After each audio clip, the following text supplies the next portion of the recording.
earth, wind, fire. Make a really cool band that everyone knows at least one song of, and I only learned about the bongo guy in it this year. This fulfills our obligation to do a hackneyed reference to the Avatar opening segment. Do you remember the 9th evening in December? That's how it goes, right? I thought you were going to go with, do you remember that time we unfroze the Avatar? Or something like that. But, you know, No, you don't do half I rhymes. was just going for our recording date. Fox does not do slant rhymes. Which, no, absolutely not. No, I don't rhyme words. Uh-huh. So, Magic the Gathering has had a year. And we've talked about it a bit, mostly in the vein of me bringing Fox wonderful visuals from Magic the Gathering that she knows nothing about, so that we can talk about just like stuff that is being represented by the biggest and most successful fantasy art producer in the world right now. Just raging without context at Spider-Man cards. Yeah, Final Fantasy and Spider-Man did not. Oh god, yeah, that was Final Fantasy this year. Yeah. But we got our first example of what is, in my opinion, a non-hideous, non-disgusting, non-enraging and despairing-inducing, non-vile Universes Beyond mainline product. Which is, we got a set in the setting of Avatar: The Last Airbender. A show that Fox and I both quite like. You probably more than me. Oh, probably. I don't know. I mean, one way or another, we can both agree that it's absolutely like the shining example of meant for kids, appropriate for adults cartoon of its time. Yes, it is a... Here's the thing. I want to speak well of the quality of the product and the value of it as a piece of media, but that doesn't make it my favorite anything. I will always like other things more, and that's okay. It's completely reasonable. It would be a fucked up world if it was mandatory to have Avatar as your favorite cartoon. And the thing with this set is the ideas and flavor of Avatar are steeped in the whole thing. It runs throughout the entire breadth of this set of 300 plus cards. And rather than sit here and make a curated list and go with Fox, like, what do you think of this artwork? What do you think of this artwork?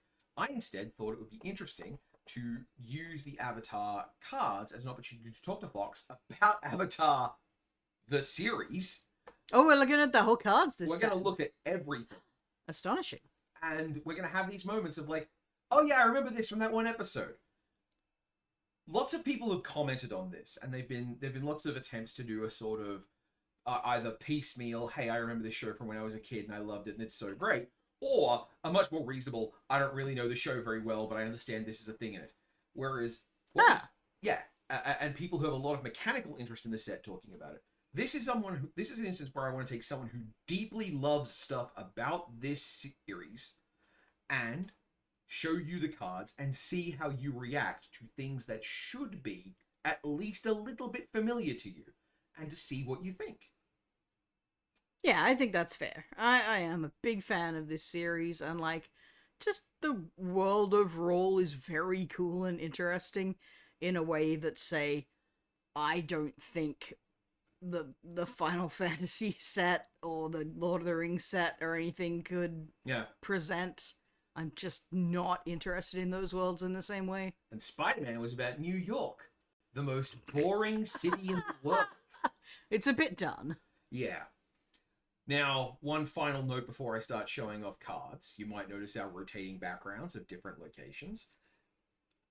I want to momentarily rage about the state of image search on the internet.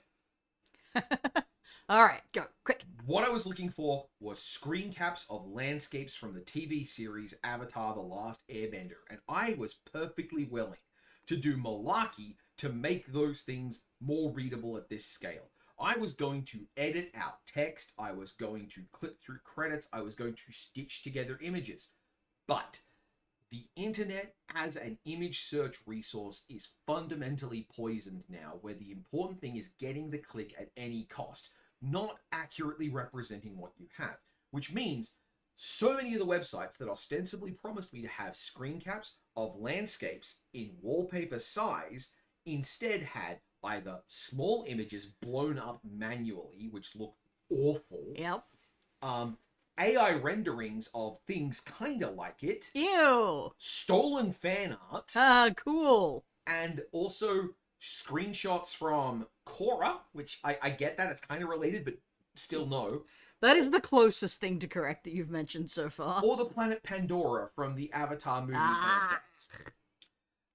It's bad. It's real bad out there. And if any of these images here isn't from the actual show, I'm sorry. I wasn't trying to show you something wrong. I was really trying to show you art that Nickelodeon made for this thing, and therefore I can probably use to promote a thing related to it without a problem. I didn't want to use any of the Wizards art of any of the landscapes, though, because that's going to be shown in the set, so... Yeah, of course. Yeah, I think of this as starting with the Pinterest problem. Yes. Where I could not, for the life of me, fathom why Pinterest became popular, because all it did in my... the purpose of it, as I interacted with it, was to add an extra step to image search that made it less likely to get me anything. Yep. And I was like, what? I feel like I'm taking crazy pill. Yeah. Just maddening. Pinterest also had the curse of being directly, like one of those direct examples of women create a space, men monetize the space, robots overcapitalize on the monetization, women stop using the space. All right then, let's talk about let's actually talk about magic cards. Oh, also one tiny detail is we're sharing at the moment a device, sort of, which means that when say Fox has her thumb resting on the screen, I lose access to my mouse. I did not realize my arm was resting on my tablet. It'll be fine, Talon said. That monitor's just a preview. You can't do anything with it, he said. Well, yeah, I didn't think you'd leave your finger on. It's fine. It's fine. And here we go. You thought I wouldn't rest my goblin slabbies on my tablet. Goblin slabbies. First up, we have Aang's Journey. It's kind of cool that this is like the first card in the set, just because alphabetically. Yep, 0001. And it's colorless, which means it sits at the very top of it as well. Yeah, and it's just like, yep, that's the thing. Yep. This is the first artwork in the set. We get to see Appa and Katara and Sokka. Mechanically, it's also telling us that lessons and shrines are relevant in this set. That's a thing if you already know what those are. But otherwise, yeah. I like this art a lot, but also this could be anything from anywhere in the story, which is great. It's fine. I'm gonna have this problem a lot with, like, these are more realistic renderings of Avatar things than I'd like to see.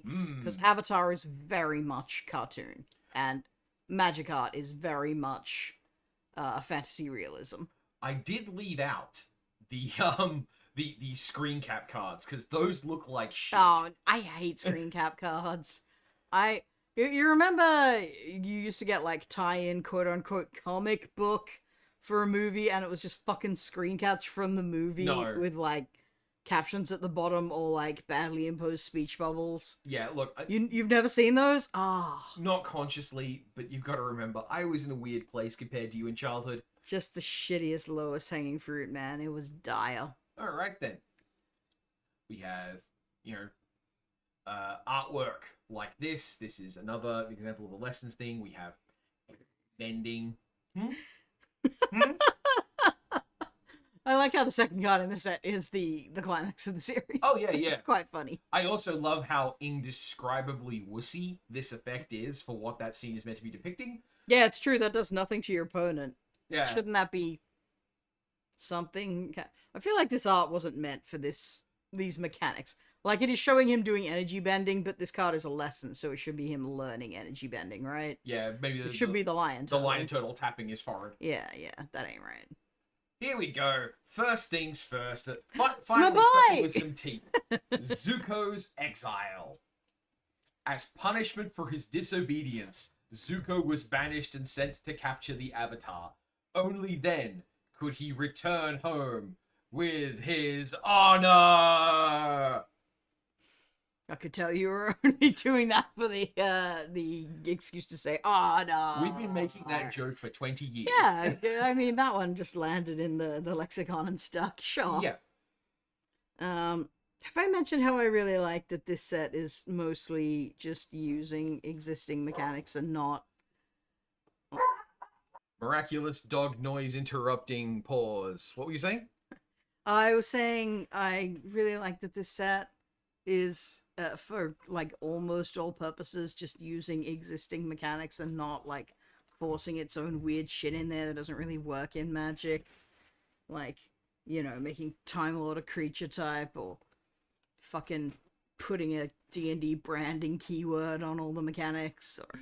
Look, you could say that, but they also gave us 4 types of bending as keywords. They did.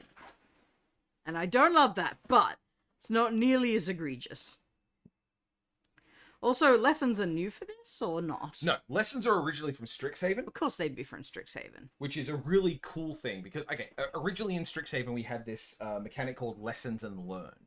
So you'd have Learn as a keyword on some cards. And what Learn means is either discard a card, then draw a card, so you're sifting through your deck, or grab a lesson card from your sideboard, which meant that in Limited, every lesson card you drafted, hypothetically, was a thing you could grab out of your sideboard with a sort of like mystical wishing effect. And it meant that the things you learned throughout the course of your drafting experience became important to your ability to play the game.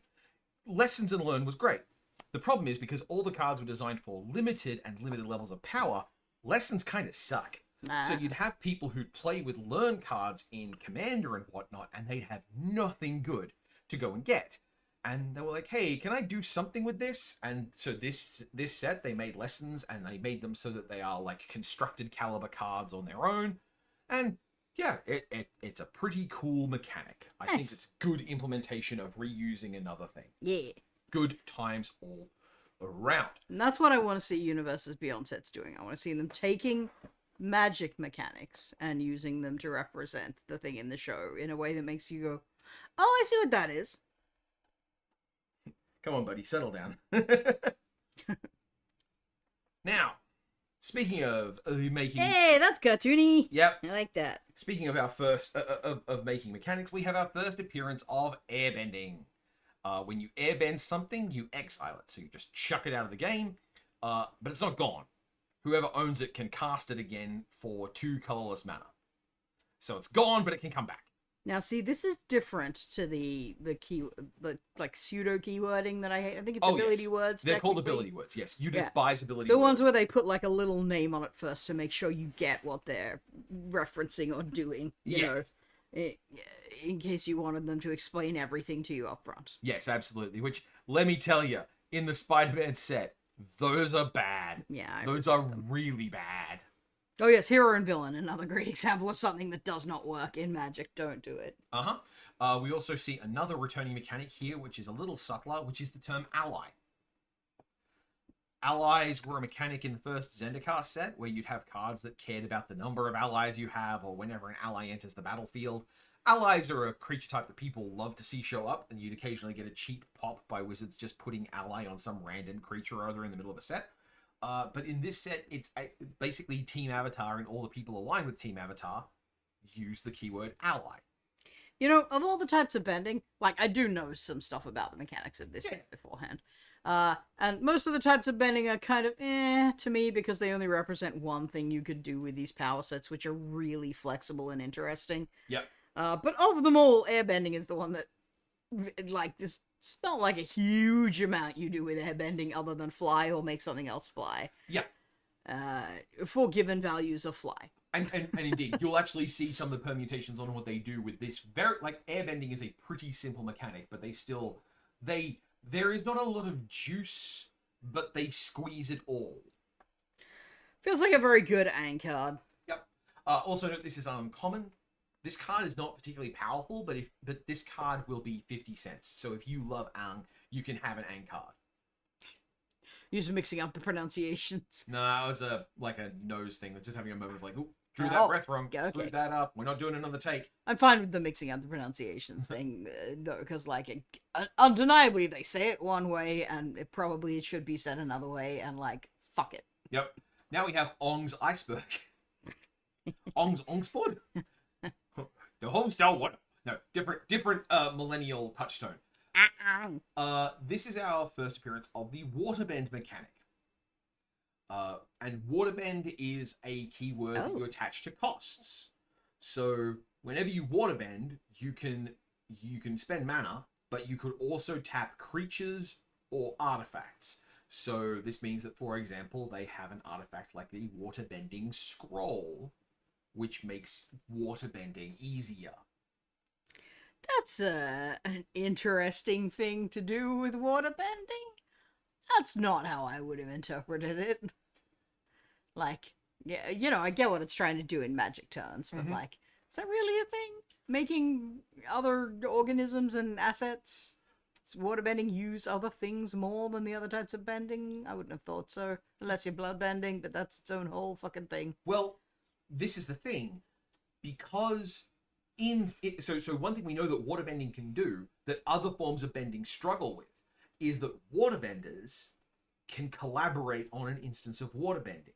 You see people waterbend together, and they all do the movement together. I think you see some earthbenders do that as well, but I can't remember where in the series it is, and when I went looking for clips to refresh my memory, I got the live action version of it, which looks dumb as hell. Yeah, I bet. I guess so. I mean, air is at a disadvantage there. Yeah. Well, yeah. All of the airbender in the world work together. Yeah, every exactly. Project. Yeah. All right. Suppose Up is an airbender technically. Yep. Every single sky bison. All of the sky bison we see. Upper is also the Yeah. Here's a real angling kind of story if you let it be. Yes, this is just I love Upper. Speaking of returning mechanics, by the way, this is a example of an Ascension card from the original Zendikar, which use quest counters. Which again, just using old established things really well. I like it a lot. I liked listening to the not interviews, but the just discussions from designers on this, where they talked about the element watermarks. Yeah. And basically went, it's just vibes. Yeah. We put them where we thought they belonged. Yeah. I really like that. Yeah. That's the correct choice. This isn't like the watermarks in Ravnica where there's actually important allegiance. Now, don't get me wrong. If you've got an airbender mark and the card Airbender Ascension doesn't have it, that's weird. Sometimes the vibes are very obvious. Yeah, absolutely. In fact, I think they said, like it's definitely on something that has that type of bending, but for other things. It's more of your boy. And this is an example of... Oh, that art is weird. Something about seeing the, remains very cartoony style, but the, hyper-realistic shading. It's quite funny.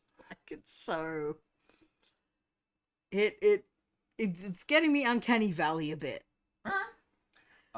Not seeing it myself, but I think that this Well, I mean, you don't feel the way about cartoons that I do. Oh, absolutely not. I was going to glibly comment that Aang looks like a martial artist Astro Boy, but...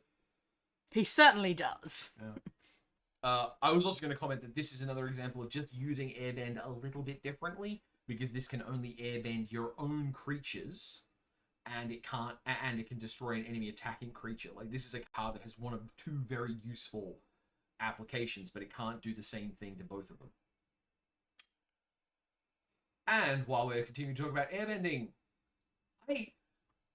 I really want to hold up as just an example of something that, it's so much harder than you think.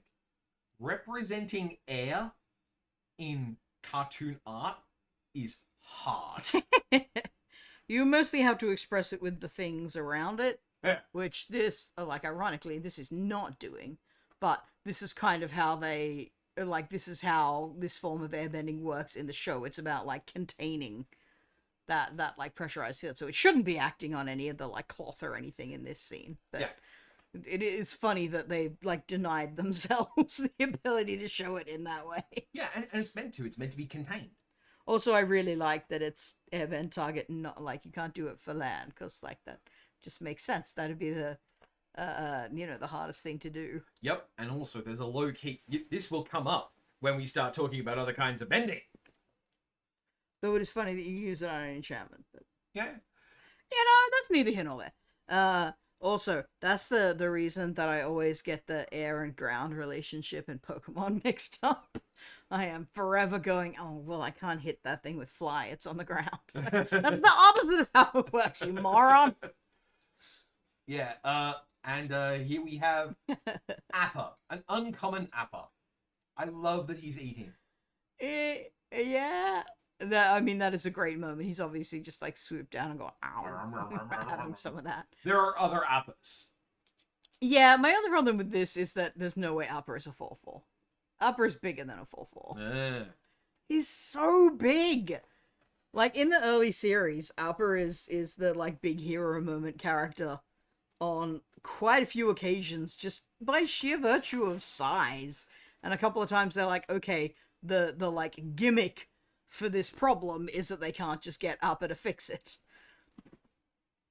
Makes sense. Upper is indisposed, or Upper isn't here, or Upper is off having a bath or something. Or Appa is engaging in the saddest story in the world. Well, that's pretty late series. Yeah. But it is the saddest. Like, that's rough to watch still, even now. Yeah.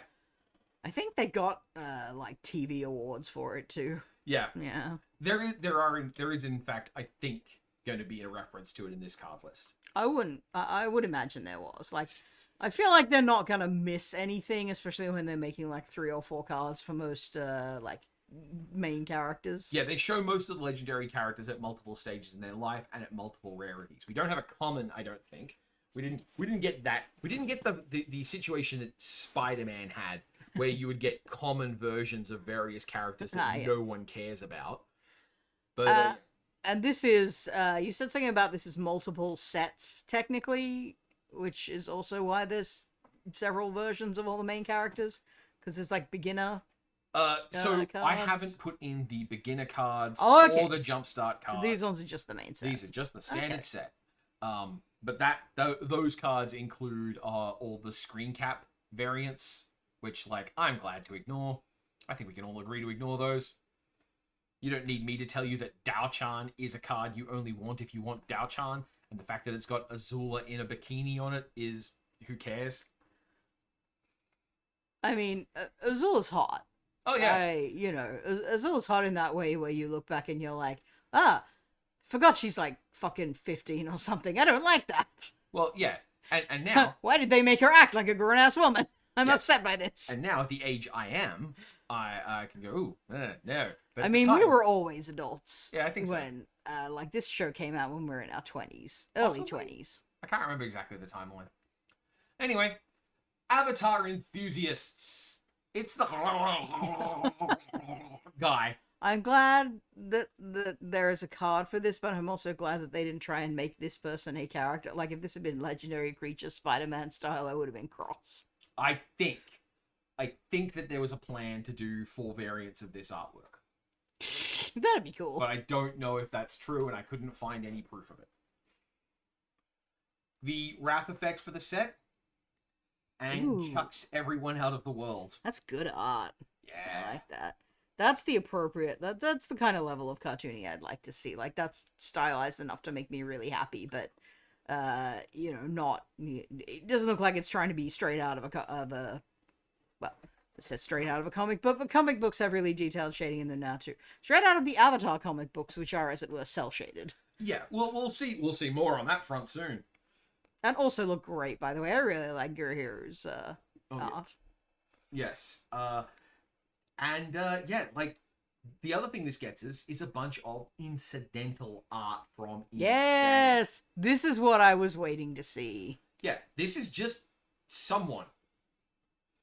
This is the kind of shit you need in a set that makes most of the Universese Beyond stuff unappealing to me. Like, you can't have random New York schmucko very easily in a Spider-Man set. I mean, you can, but why are they here and why do I fucking care? Yeah, like, the most fun version of that in the Spider-Man set was the actually just a pigeon card. Yeah, that's a good joke about it, but unfortunately, you can't really make that joke. You can't make that joke too often. In that context.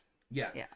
The world of Avatar is just deeper and richer than the world of Spider-Man, because Spider-Man is ultimately tied to New York, the most boring city in the world. But yeah, Avatar, which has like a baseline of cool superpowers, that, like, range from actual dangerous hero shit to just everyday, you know, this is a part of your life kind of mundane magic. Yeah. Makes it a really cool place to be and a very interesting place to do this. And this is one of the reasons why! Yes, the Boar Elk Burdocks. Which, if you can't read the flavor text, Earth Kingdom cuisine offers a stunning array of unique meats like chicken pork, deer pork, and beef pork. Oh, that's a good choice. Very good. Also, that boar elk is super cute. Yep. So hey, Fox. Yep. How does this hit? It's my boy. Yep. This is another one of those ones that's like not cartoony enough to make me happy. I think they did a fantastic job of not mentally well Azula face. I'm not sure why it's white. Because none of what's going on there is white, probably. Are you kidding me? This is an agreed upon duel with rules for somebody's honor. I guess so. I don't know that it is for honor, actually. Mm-hmm. Like, it's for something much more important than honor, which is Zuko's entire fucking character arc. Yes, that's what he thinks honor is. Anyway, behold, we have ourselves another great bit of world-building lore here. The thing I love about this card of the Earth Kingdom Jailer is the creature is obviously the jailer, so it's a human soldier ally. Yeah. But the flavor text bothers to call out what the critter is. Oh yeah, we see these quite a lot in the show. Yeah, in a natural form, though. It is an ostrich horse, and we know it's an ostrich horse because they mention that it's an ostrich horse. Also, clearly it's not important enough to put its creature types on the thing. Here is an Earth Kingdom marked card. Has nothing to do with earthbending, but that's okay. Oh yeah. Yeah. You haven't seen earthbending yet.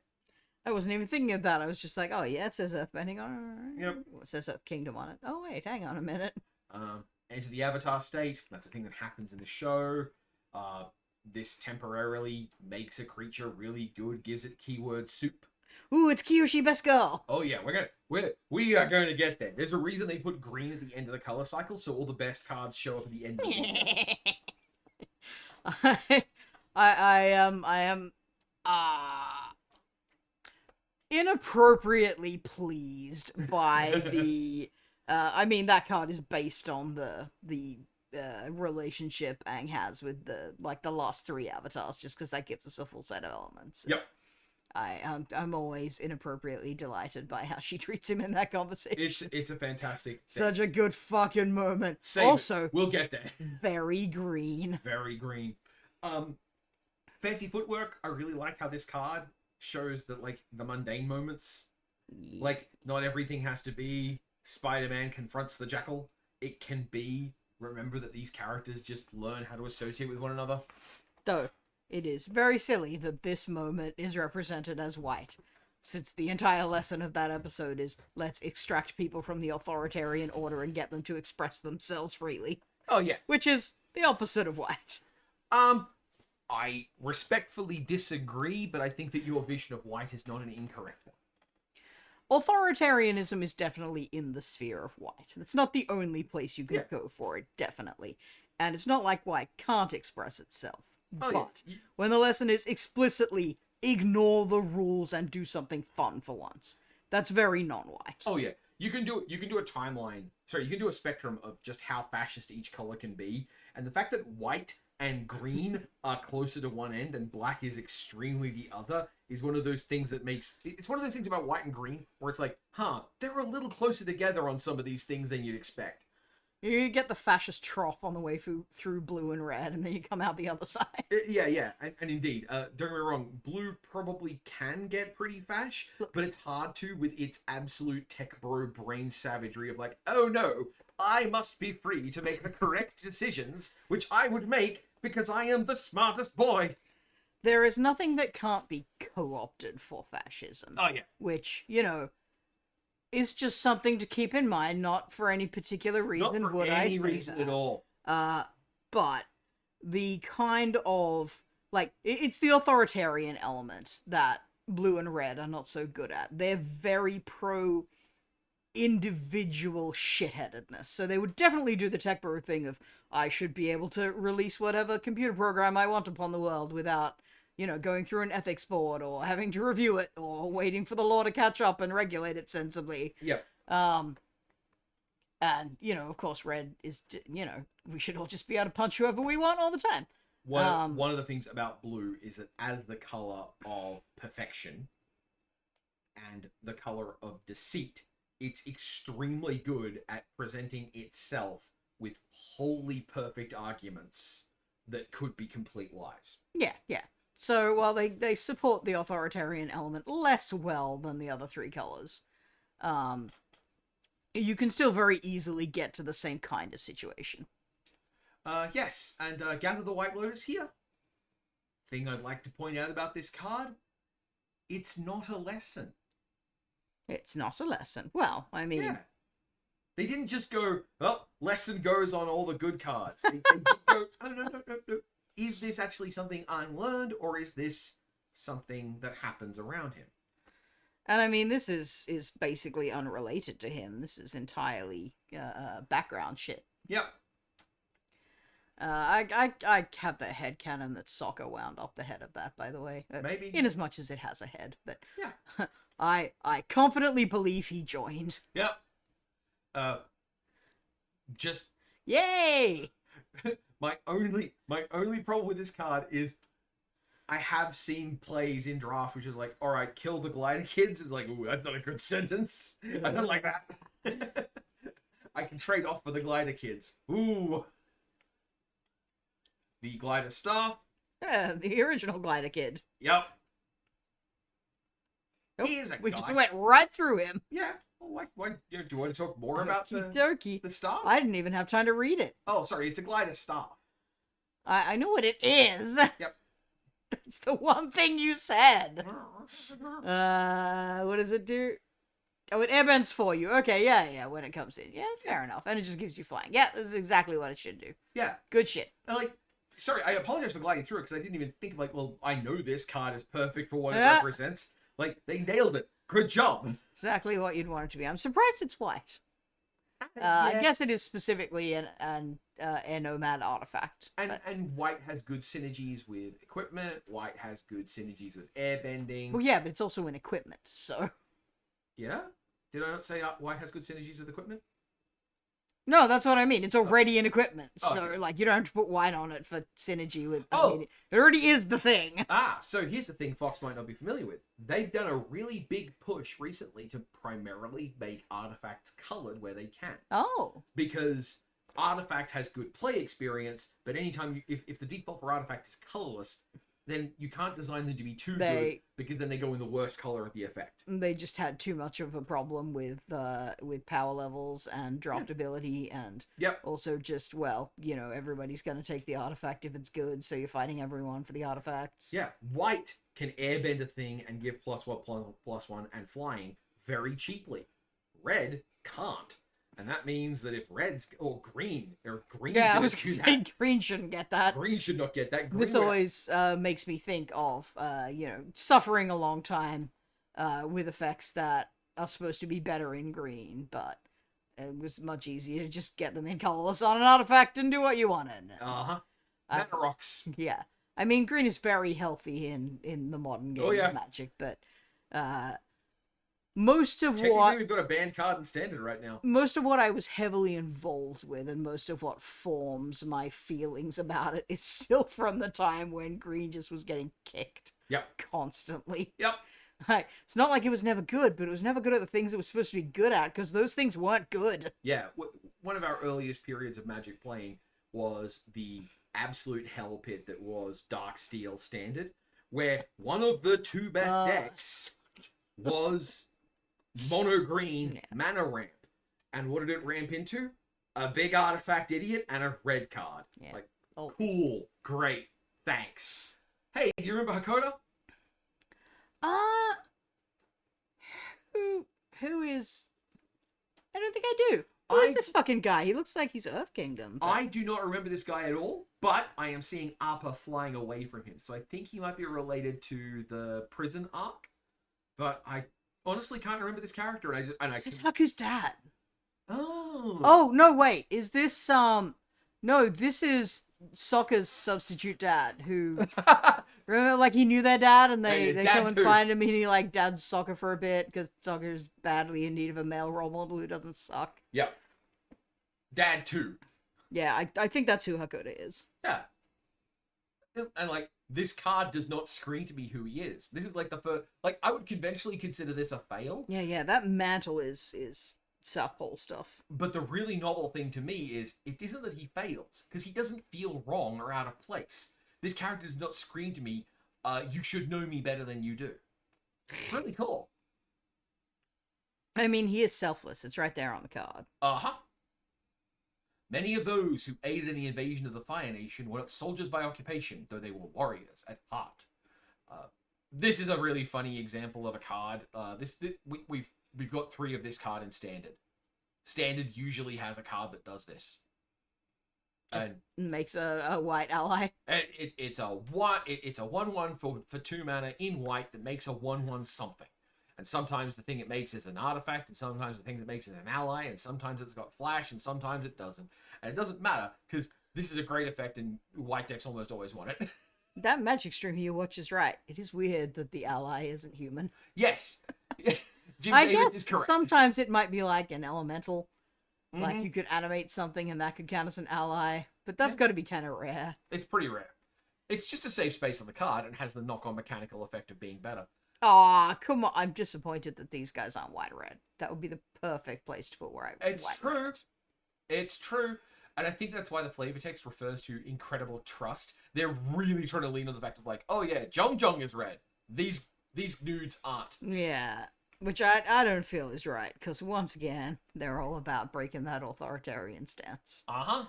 Speaking of authoritarians and stances, I'm not saying the Kyoshi Warriors Oh, it is Kyoshi, no. I thought they'd put an extra I in there. No. That's why I was saying it Kyoshi. Mm. Yeah. They mess with the romanization of some words a lot. Yeah, it's been 20 years. Maybe we'll get to my, oh may, oh my, oh may. Oh yeah, we'll get there. And this is a novel card, because this one is a 2-sided. See? Oh, she's a saga flippy. Yep, we start with... do all 4 of our past avatars do this? That's there's cool. 1 in each color, so there's 5 of them. And this is why Yang Chen is here, because she's kind of the, like... She's there, but she's not as important as Roku, Sozin, or Kyoshi. Oh, each magic color. Yes. I was like, how is... There's definitely only 4, Talon. Why did you say there was 5? No. But yeah, this is... That must have been a tricky thing for them to reconcile, because, you know, you would hope for something as clear as the Avatar 4 element system to map cleanly onto your 4 card colors, but that was never a possibility. What's really interesting about the way that the card colors and the bending works is that they do map neatly onto pairs. And there's 1 color missing from every pair.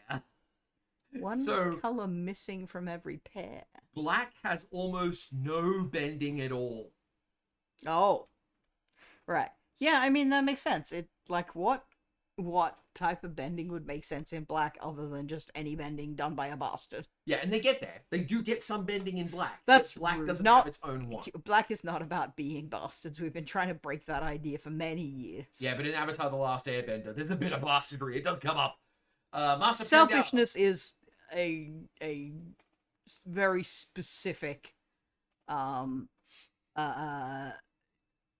comic wrong in the Avatar world. Oh yeah, but we are going to get there. Trust me. I think June could be black.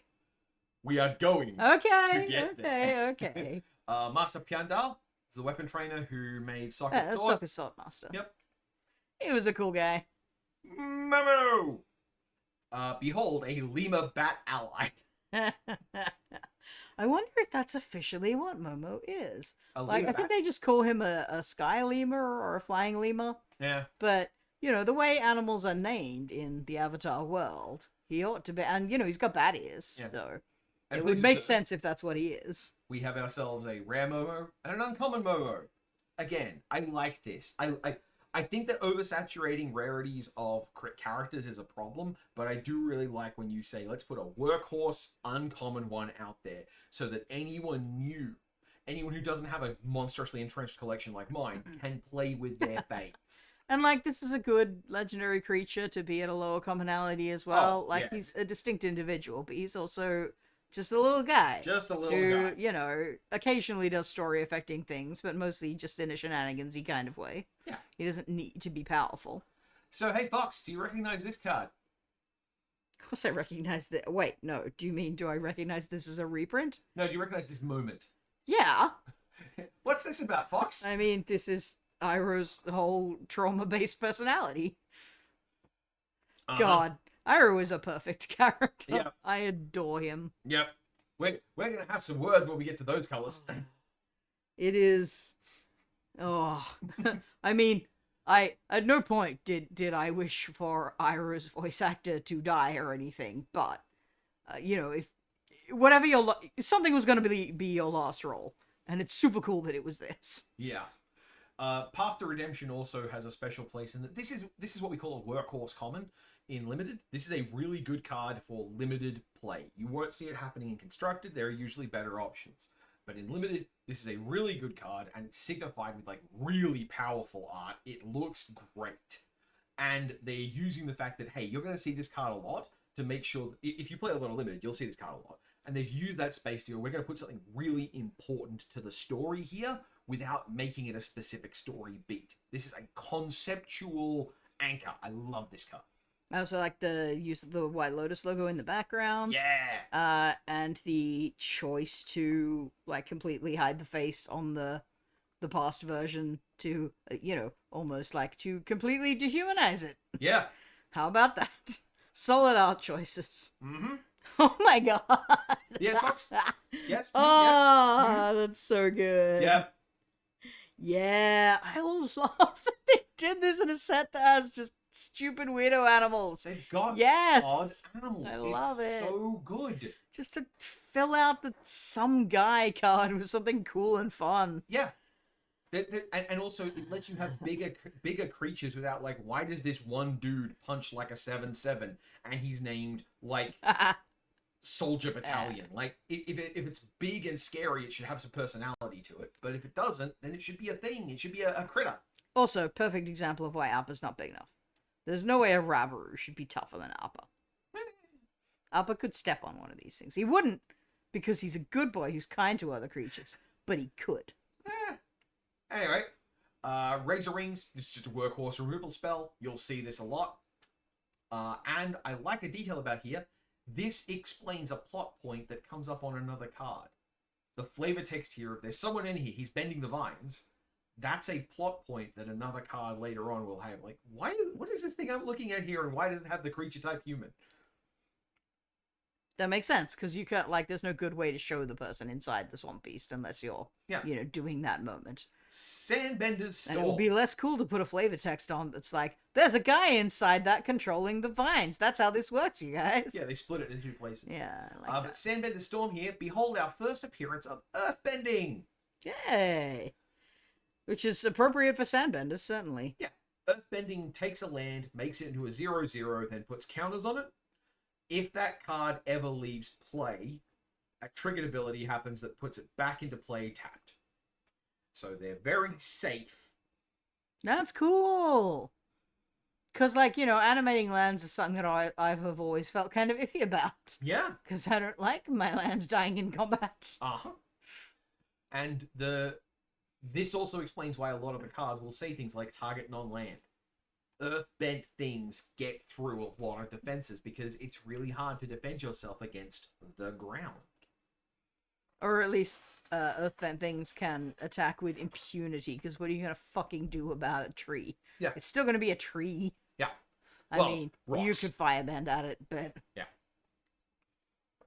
Yeah. Again, more incidental art. Oh, cool. The costume design in Avatar is so good.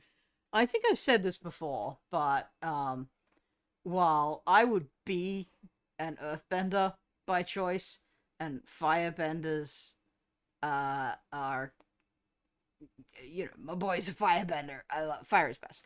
But waterbenders are hotties. I really like the style and the vibe of the of the waterbenders. They're really cool. Yep. And hey, we have ourselves a shrine. Way back when Fox and I started playing, there was a cycle of cards in Champions of Kamigawa called the Honden, which is the first instance of the word shrine on a card. And these shrines... No, the first instance of the shrine type, anyway. Probably, yeah. It's probably some card from antiquity that has shrine in its name or something. Enshrined mummy or something. Yeah. And it's 7 mana for a 4/4. But... has 2 paragraphs of text. Yeah. And one of them is a quote from the Rime of the Ancient Mariner. The shrine type is a enchantment type that they're legendary and they care about the number of them you have, which means that you have this really cool tension where you like have to spread into multiple colors to get them. We've gotten a couple of cycles of shrines. Usually they show up in 5s, and I just really love that in the context of the Avatar universe, there are in fact a bunch of very important shrines that they've put in the set as having like significance. It's cool that they've kept that mechanic. Yeah. Now these are way more powerful than the previous shrines. Let me tell you. Yeah, that says each creature. I'm into it. This is a great example of like if you've got 2 shrines, this puts 2+1/+1 counters on everything. That's nuts. Well, yes, but you have to be playing your 3rd shrine to get it, as it were. So. Oh, if you play a 3rd shrine, then you get 3+1/+1 counters. Oh, wait, yeah, it includes the one that's entering because it's already entered. Yeah, it's pretty cool. It's pretty good. One of the jumpstart packs is just titled Shrines. It's good. You should try it. It's really good. I mean, frankly, even just 4 for put a 1/1 counter on everything is acceptable.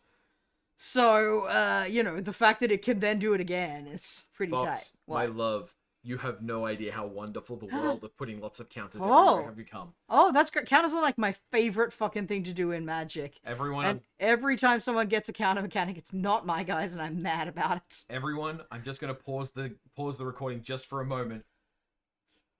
He's right. Wow. Yes. The standards have been raised. Anyway. Suki. Suki rules. Yeah. I hate her hair, but she's a great character. Yeah. So. It shows how great she is that she can overcome having slightly less great hair. Yes. But, whatever. You're right.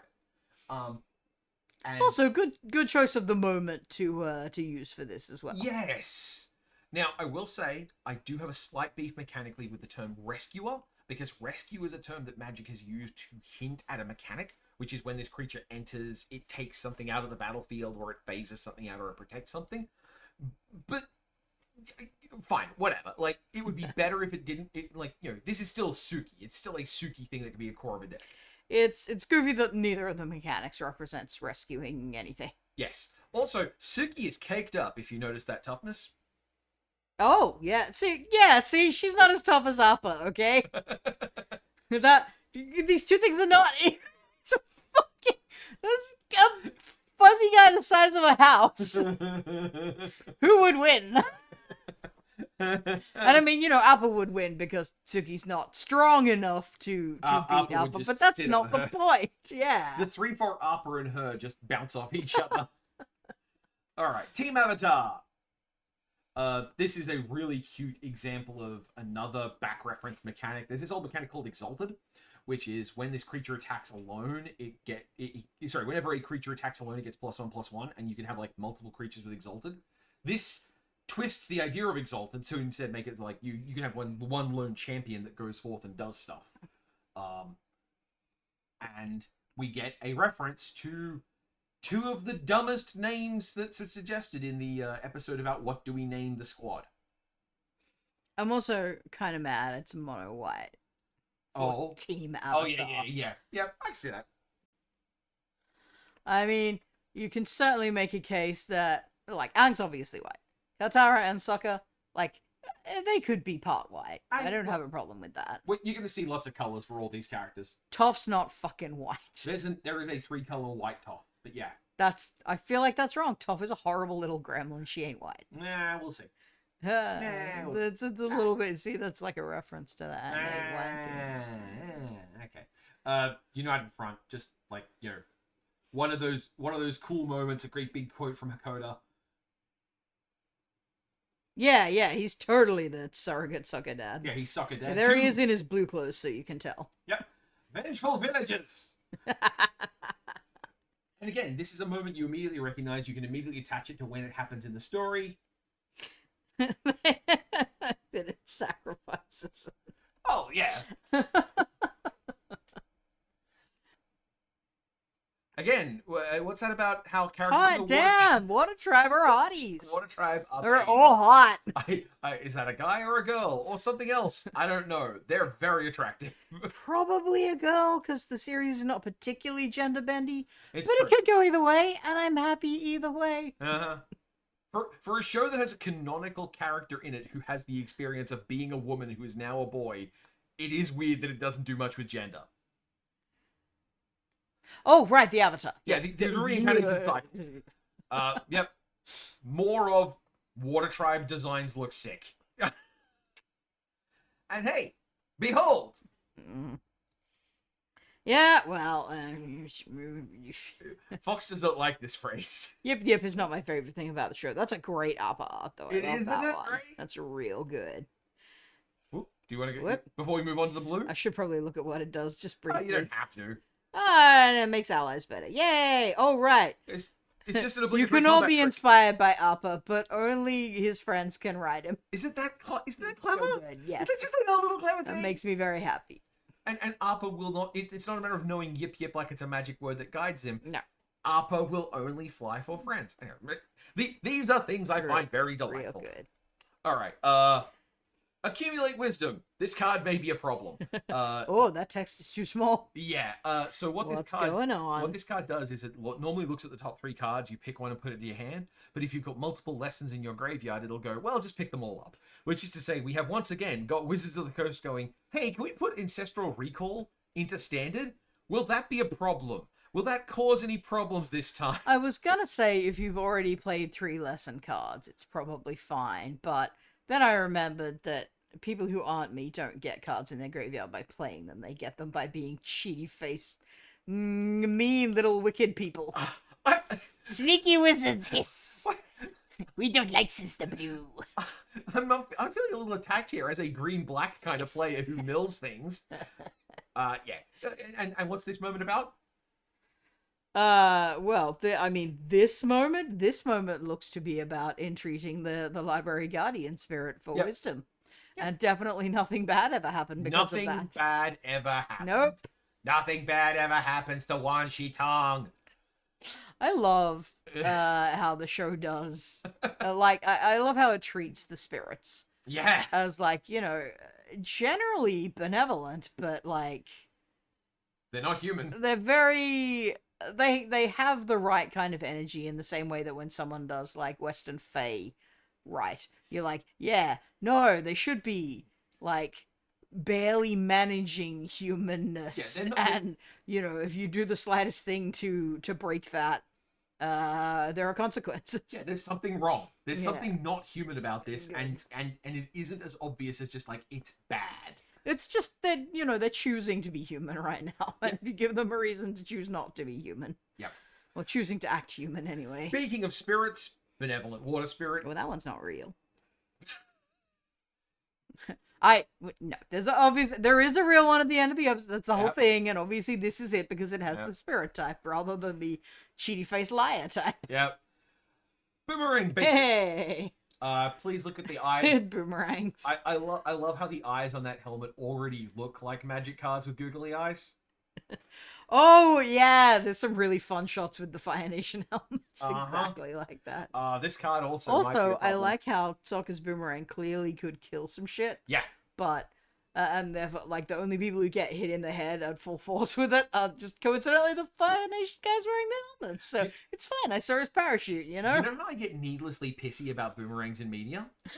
I want to point out, how does he have a metal edged boomerang in the South Pole? Where the hell did he get that? It looks very metallic in this, but my recollection of it is that it's stone. If it's stone, that's different. I also have problems with that, but different problems, and we'll talk about them in a minute. Look, you can have stone. Yeah, well, it's just that the boomerang is such a just a fascinating piece of technology that effectively, like, one fairly large group of people over an enormous area spent thousands of years getting better at, and because they got so good at it, they didn't need a lot of alternative forms of technology. And then to see people go like, oh yeah, it's a fun toy, we'll just do it. Well, you know, everyone boomeranging is not hard. Like, you have no, like, yeah, your boomerang wasn't hard to make. Do you know how hard it was to make the third boomerang? Anyway, just so we're gonna see a lot of this stuff in blue, where it's just like the art depicts many cool moments involving waterbending. What are we doing? Oh, we're waterbending. Yeah. It's just guitar. And it taps things. Yeah, it makes sense. Yep. Oh yeah, stun. If you want to know how little I've been engaging with magic in the modern era, I forgot that stun is a thing. Stun. Very elegant thing for a mechanic that's been around for ages. Stun is so good as a resource. It's richly needed. Hey, Fox, what are we looking at here? Oh, am I explaining? I just been going through this as if the listener already knew everything that was happening. I know, but I like hearing you talk about these things that make you happy. This is a delightful... It's basically an omake episode that happens in canon. Where our heroes accidentally stumble on a fictionalization of their own adventure, but told from the perspective of the other guys. So they are, in fact, the villains and are going to die horribly at the end. Uh-huh. The mechanic to this card is it can copy one of your things and make it a 4/4 hero, or it can copy one of your opponent's things, making it a non-legendary 2/2 coward. Our brilliant hero, your stinky coward. That's so good. That's amazing. I was too busy, like, telling the story of the thing. I wasn't even looking at the mechanics. But the thing I said at the top of this about I want to see magic mechanics doing a thing from the show and making me go, that's... And this isn't just, oh, I see a thing, or oh, it's Spider-Man. No, this isn't, oh, I recognize that thing. This is, oh my god, that's such a clever way to do that. I love that. What it's doing represents what it is. Yeah. As opposed to, what if we called ninjutsu web slinging? Uh-huh. This card is so cute. Oh. I think it's such a pretty card. I feel bad every time I attack into them. At least she's not the glider kids. She's also kind of a glider She's kid. the glider kid. Wow. Yeah. Keep your mouth closed so you don't swallow any bugs. The mechanic is appropriate, but on the first pass, I just saw at least one in your graveyard. And Oh. ask us about the first glider. Shout out to the pilot creature type. Yeah, so it is. Do they have any vehicles in this set? I Yes. shouldn't ask. I should just wait and find out. You'll see, but yes. I wonder if Flexible there's an waterbender. upper mount as well. That would be cool. And this Don't here tell me. This here is another instance of where they've done a really good job of the fact, because the Avatar world just has groups of people who do things in special ways. You can have a card like this, which is just some friggin' lady, and she's doing waterbending to express herself mechanically. This is a perfectly reasonable card that is being used to make this really, like, it just fits in the universe. It doesn't need to be Stan, the most powerful waterbender. You don't need an excuse for why this card is hanging out with all the other powerful cards. Also, I'm coming around on waterbending being a singular mechanic because it does cause a variety of effects. So, Yeah. you know, not too bad. It's still a little weird. It's not really what I think of waterbending doing, but if you abstract it out to the idea of just like, you know, energy flow and the whole kind of Tai Chi vibe that it comes with. That's a really astute observation. All right. Because when you have the idea that waterbending can do almost anything, then the important thing that unites them is not what it does, but how it gets there. And that's a really good point. And like, waterbending probably is the most versatile of all of them, because water is the most versatile out of these elements for the sake of the world that we're in, let's say. And you're going to find as we get closer to them, the other types of bending are pretty limited. Waterbending is the one that can do the most different stuff. Hey, remember this lady? Oh, yeah, it's Grandma What's-Her-Face. Not Gran. That's a different card. This is the lady from the island with the prophecy that she believes that the clouds predict the future. Oh yeah, that's not the same one. No, I was thinking Gran was the one with the volcano, but no, Grand. I love that they put the volcano in the background and that Yeah. it is smoking. Like, that's Yep. the perfect framing for this artwork. Very good stuff. Yep. And that's also a perfect reference, because that's if you know, you know, kind of. Yeah. Yeah. But it's not going to be weird or stand out to anyone who doesn't know the show. And It's just a little extra sprinkle of delight. when she arrives, you get a clue. Anyway, I don't feel like that's an accurate representation of that character at all. here's another just robust use of waterbending on a card. Like, you could take the waterbend off this card and put this in, say, like Thunder Junction, and it wouldn't stand out as a particularly remarkable card. So by adding the waterbend, it resituates it in this universe. But also, this doesn't pull focus. This is just a big flying common, and that's okay. Sometimes you just need a big flying common. Yeah, waterbending must have been really easy to put on cards, because it really is just like, do whatever you want and then add a flavored alternate cost. Uh-huh. Pretty good. Speaking of, Giant koi. I don't remember the giant koi. me neither. I remember the Anagi, Mm-hmm. and I Oh, remember small koi, we'll who get were there. extremely important. We'll get I that. don't remember giant koi. The They're giant, probably in there somewhere, and I just need to rewatch. yeah, the giant koi. Also, is what the fuck is a koi? Don't you mean a koi seal? well, it's or probably a koi whale. maybe a koi clam. That might be why it's so big. Yeah, true. Speaking of Oh, there's Gran. behold, Oh, that's no. Gran is somewhat different again. Gran is a legendary creature. Do you remember Mang? Not off the top of my head, but we might see them. There's like a little girl who has a crush on Aang, and she's the offsider to a wise fortune teller lady. Not remembering it. Again, Iroh shows up to have tea with her at the end, as I recall. that might show up later on. I'm not sure.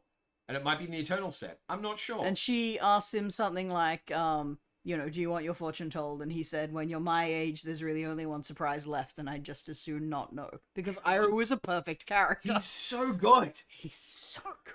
Anyway, Gran might... I know there's gonna be a fucking Leaves from the Vine card, and it's gonna make me cry, but I just... Talon's laughing because he also knows. It's gonna come out, and he knows where. Moving on. Honest work. Ah, it's my boy with his worst haircut. This is another one of those examples of a staple thing. That blue has been getting more removal, just ways to interact with creatures on the board, because blue is not the color that should be avoiding interacting.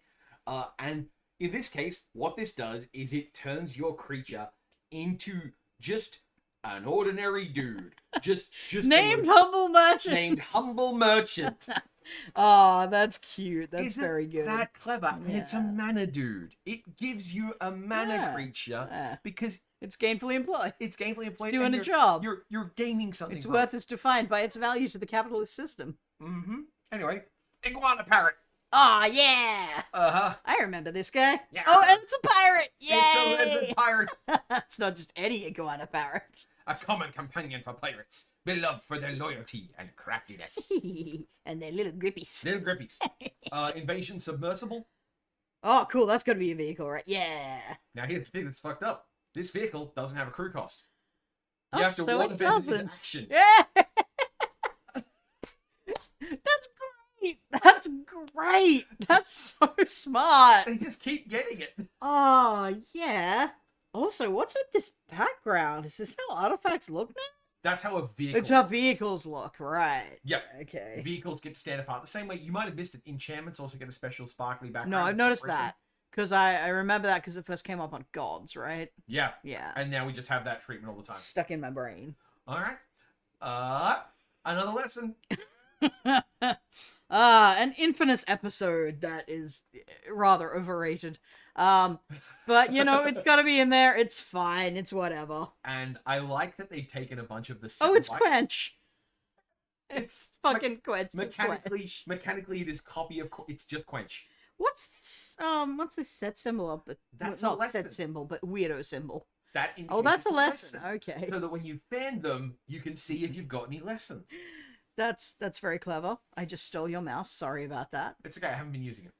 Well, it's probably Oh. on the video, is what I'm saying. Gasp! You can now see that this is all being done. No, with no, OBS! We're doing it live. Ah. But now that you pointed out, I'm delighted that that cactus juice is a lesson, because that is an accurate You observation. learned something. You permanently. definitely learned something. All right, I've come around on it. They Oh. get the Japanese artists to do major characters. This is Mephisto. It's good, but I don't love that interpretation of Katara's features. She's a little bit. She's just a little bit kind of arrogant looking in the face there. I don't love it. Interesting. I don't see it, but interesting. I'm sure it's just a stylistic thing. It's not actually horny art. It's just a face I've seen on a lot of horny art, so makes it harder for me to like it. Yeah. This is your uncommon Katara. Don't worry about the. And if there's a part of you that's like, well, you know, it's not that good. Trust me, we will get there on Kataras. Very nicely rendered water. Mm-hmm. Hey, Fox. Oh, it's the fucking. Come to think of it, you could tell this thing was a weirdo spirit thing, couldn't you? Because once again, what's a fucking fox? What's a fox? Surely you mean a walrus fox. Uh-huh. Or an iguana fox. Or a foxodon. Wait, that's me! That's you! Yay! Yeah, cool. What does it do? Gets you cards? It leaves behind it gets you a counter if you, Yeah. And it leaves a clue. Yeah, that's pretty good. This is also another one of those examples of this is a mechanic we see on Blue a lot. Checking when you draw your second card. So if you do that on your turn, it's a lot easier, and if you do it on your opponent's turn, it's harder. But you can still do it. And also because it cares about a second card, it isn't like a matter of every 2 cards you draw. So there's a reason to draw 4 on your turn. There is a reason to space it out. It's leading you to One Tong's library, where nothing bad will happen. Nothing ever. bad. Never anything bad. Why does anyone think anything bad would I happen? don't know. It's a weird assumption. Here we have the Legend of Kuruk and Kuruk. Kuruk! I always forget his name. Mm-hmm. Kuruk's saga is one of the ones that is just the most amazing, goodness me, straight out scary effect on it. Because if you look here on the creature side of Kuruk... Yeah, stop flipping back and forth and let me just see the guy. 1/1 color spirit token. Can't block or be blocked by non-spirit creature. Would have been 20! Oh! Yeah! Okay. Alright. Interesting. I mean, I don't know. We don't really know much about Kuruk. As I recall, he describes himself as being a laid-back, not particularly serious avatar who just kind of chilled. Which I suppose probably means that he lived in a not particularly troubled time. Well, we do know one thing he did. Oh, he died. He beat up Ko the Face Stealer. Oh, that was him, yeah. That's Ko in the art there, of course. Yeah. Alright, sure. And that's why he makes these little spirits, because those spirits that can't block or be blocked by non-spirit creatures are how Avatar represents its immaterial spirits, the ones that drift through the world.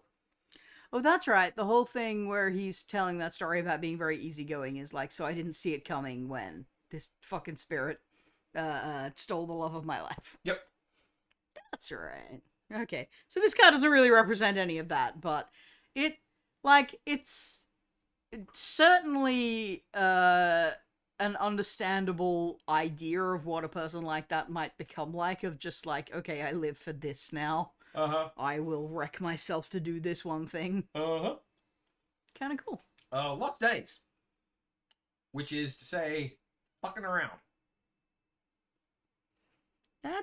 What is going on in that Momo art? following the bird. There's an episode which is just Momo following a bird through the whole episode. Well, I mean, yes and no, because Lost Days is Appa's Lost Days. That's the episode we talked about earlier, where Appa gets separated and tormented for an episode. Doesn't Momo chase him?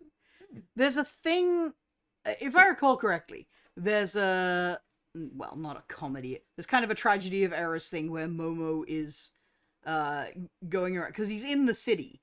Right. For a lot of that time, and he and Momo keep sort of missing each other. Right, yeah. It's dramatic irony, I guess, because there's a lot of places where it's oh no, go down the other road. Ah no. Oh no, Momo. You would have seen him if you turned around. Yeah. Yeah. So I presume that's what this is a reference to. Radio. Yeah, look, at every step his friend was just out of reach. Yeah, and he's finding clues and stuff. It gets worse. Probably Master Paku. Ah. Fuck this guy. Jackass. Yeah. Proof that the White Lotus are not all just timelessly wise and perfect like Iroh. Yeah, this guy just sucks. Maybe some of the, like, this is what happens if you never have your son die. Yep. You just keep being an asshole. Yep. The Machinist, aerial I artisan. probably should have paid attention to anything he did, but I assume he's just a waterbend character who does a waterbend thing for good effect. No, hang on, let me show you. He has prowess. Oh, so he prowess. cares about you casting spells. Yeah, makes sense. And then, at the end of turn... Sorry, whenever he becomes Oh, tapped, he mills you. he mills you based on the lessons in your graveyard. Okay. Which is to say, he has two effects which don't quite work with one another. Almost like the character has this, like, two interacting parts of his story that don't quite work well together. Like how he's a wise mentor character, but also a fucking bigot. I was gonna say, where's the part where he gets beaten by a girl because she's better than him? I hate this guy so much. He sucks. I get that the story is meant to show this kind of character up to represent that he's, like, wrong. But also, fuck this guy. Anyway, I don't think there's anything wrong with what they did with him. Like, as soon as they decided that there was gonna be any element of sexism going on here, Yeah. I don't mind that they put a face on it and let Katara beat it up. Yeah. That's pretty satisfying. But then when he pops back up as White Lotus, you're like, wait, this guy? You let this guy in your fucking secret Sage mentor. socialist we're gonna save the world club? Yeah. That guy! That fucking guy. Rightio. Yeah. The mechanism. Do we do artifact shit? Yeah. He makes an artifact token you control into a flying creature. And he's making clues. Clues artifacts? Yeah, are clues are artifacts. artifacts. Alright, that's cool. I didn't know clues are artifacts. That's Yeah. interesting. I guess because they're always like an object. Like, they're not necessarily an engineered thing, but, a clue probably has a physical form. Well, like, kind of food thing. is an artifact, so... Yeah. Like, artifact is kind of also just object. Yeah, stuff. In the context of magic, yeah. More generic waterbenders. Again, the value of just having some guys. White didn't have a lot of this because, of course, there's something happened to the airbenders that made it... Right, yeah, it's weird. Where are all the just doing a day's work airbenders? Yep. Those are also, like, the least cool-dressed waterbenders we've seen so far, but, whatever. Classic blue combat trick. Given a lesson flavor. Target creature you control. Yeah, okay. Yeah, this is an effect we get plenty of all the time. It's you almost always have one of these in every single set, and this one made itself different by being a lesson, so yeah, cool. Not necessarily what I would have imagined Octopus Form to do, but it's whatever. Oh, what a good little guy.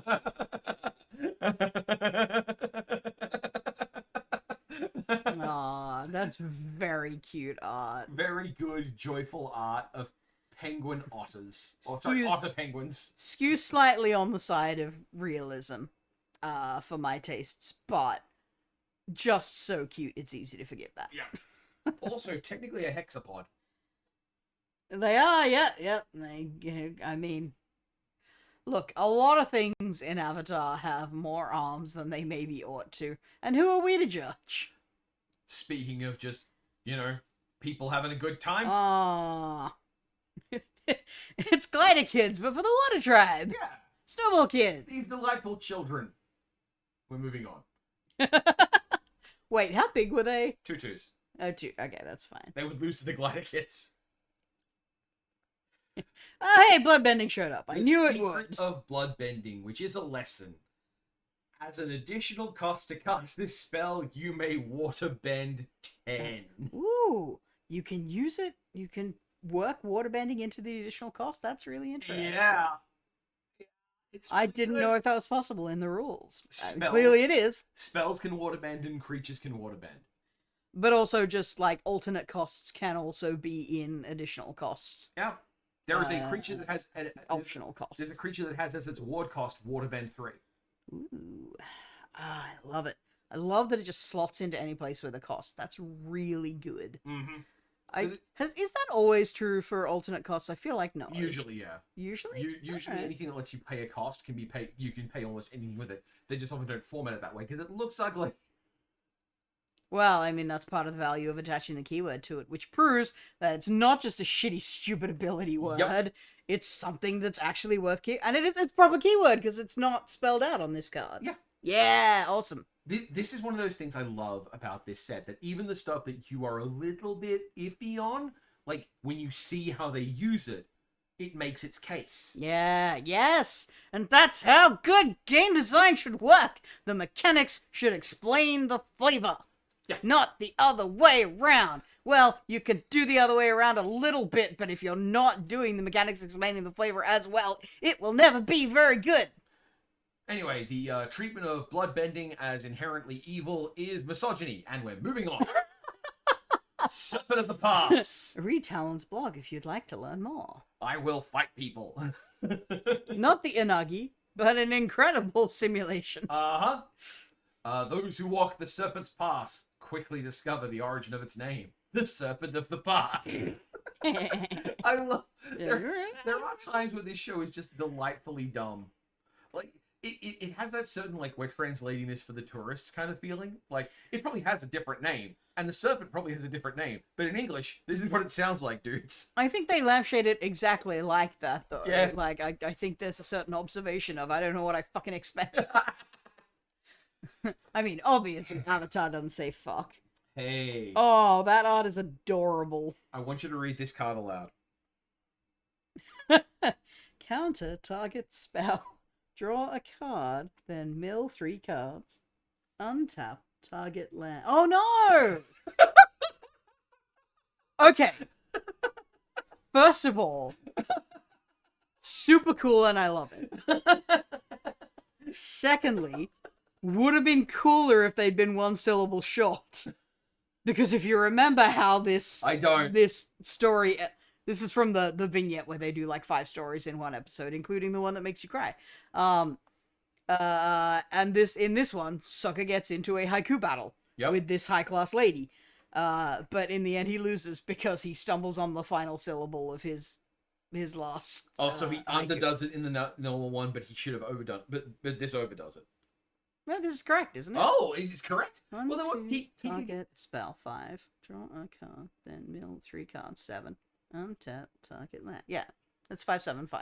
Okay, well, in that case, And he does 5/7/4 as his last. That's his last one. And that's how he loses. But this isn't the last one. This is the one he's learning from, because it's the lesson. That's true. He looks triumphant in that art, so it must be one of his good ones. Well, and also clearly it's 5/7/5, so he did it right. Yeah. Also, this card is not worth it. Run it for fun. Run it for funny. Don't spend 5 mana for a counter spell. You can do better, please. You can do better. This is a rare case where I will forgive making what's probably a bad card for the bit, because the bit is superb. A shrine. A blue shrine. Oh, of course, the Spirit Oasis would be. Spirit Oasis. Yeah, absolutely. The center of all spiritual energy in our land. Princess Boring. Princess Yue. Why? Oh, sorry, UA. Could anything bad ever happen? Nothing bad ever happened at the Spirit Oasis. Yeah. Hey, Fox, look at this. Damn, that's a good art. That's some good art. I like that. Yep, Ang fucking died. Yeah, about that time that Aang died. Ang just super duper died. Just died. And got away with it, unlike Korra. Yep. Like, just fuck it.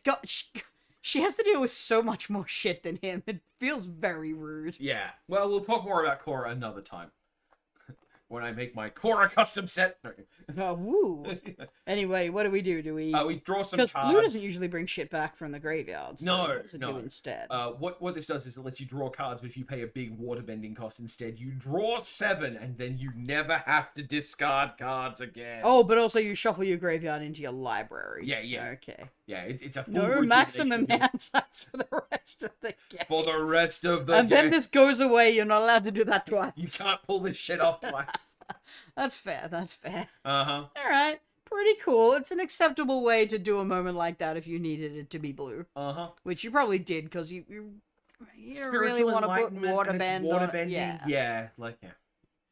Like, of the elements, waterbending and firebending are the two that feel like they really only go in the color they're in. Like, airbending, you can make a pretty good case that mechanically, blue can do that shit too. We'll talk more about that later. Yeah, but like, waterbending and, firebending. Firebending shows up outside of red. You probably fucked something up. Oh, It's so red. you'll see. Sure. Teo, remember this guy? Yeah, from setting aside hybrids, obviously. Yeah, I remember Teo. Teo's great. Yeah, He's a fantastic. little cutie too. Fantastic card. I love that they didn't shy from putting the wheelchair front and center here. This rules. Yeah. Yeah. Though, that looks more like a chair than I remember his glider looking. Like, I thought his legs were full straight when he was in the glider. They might. I could definitely be wrong. It's been a while since I watched It's it. been a while. Hey, Fox. And the tiger, it's not a leopard seal, it's a tiger seal. Cat seal. Awesome. Rawr. Do not seal a cat. Yeah, this is the only. These are creatures we see in the show in a split second when Aang Oh, wakes up. yeah. And they made a card for them. So cute. Baby tigers are fucking adorable, and baby seals are fucking adorable. So having a baby tiger seal is just a delightful thing.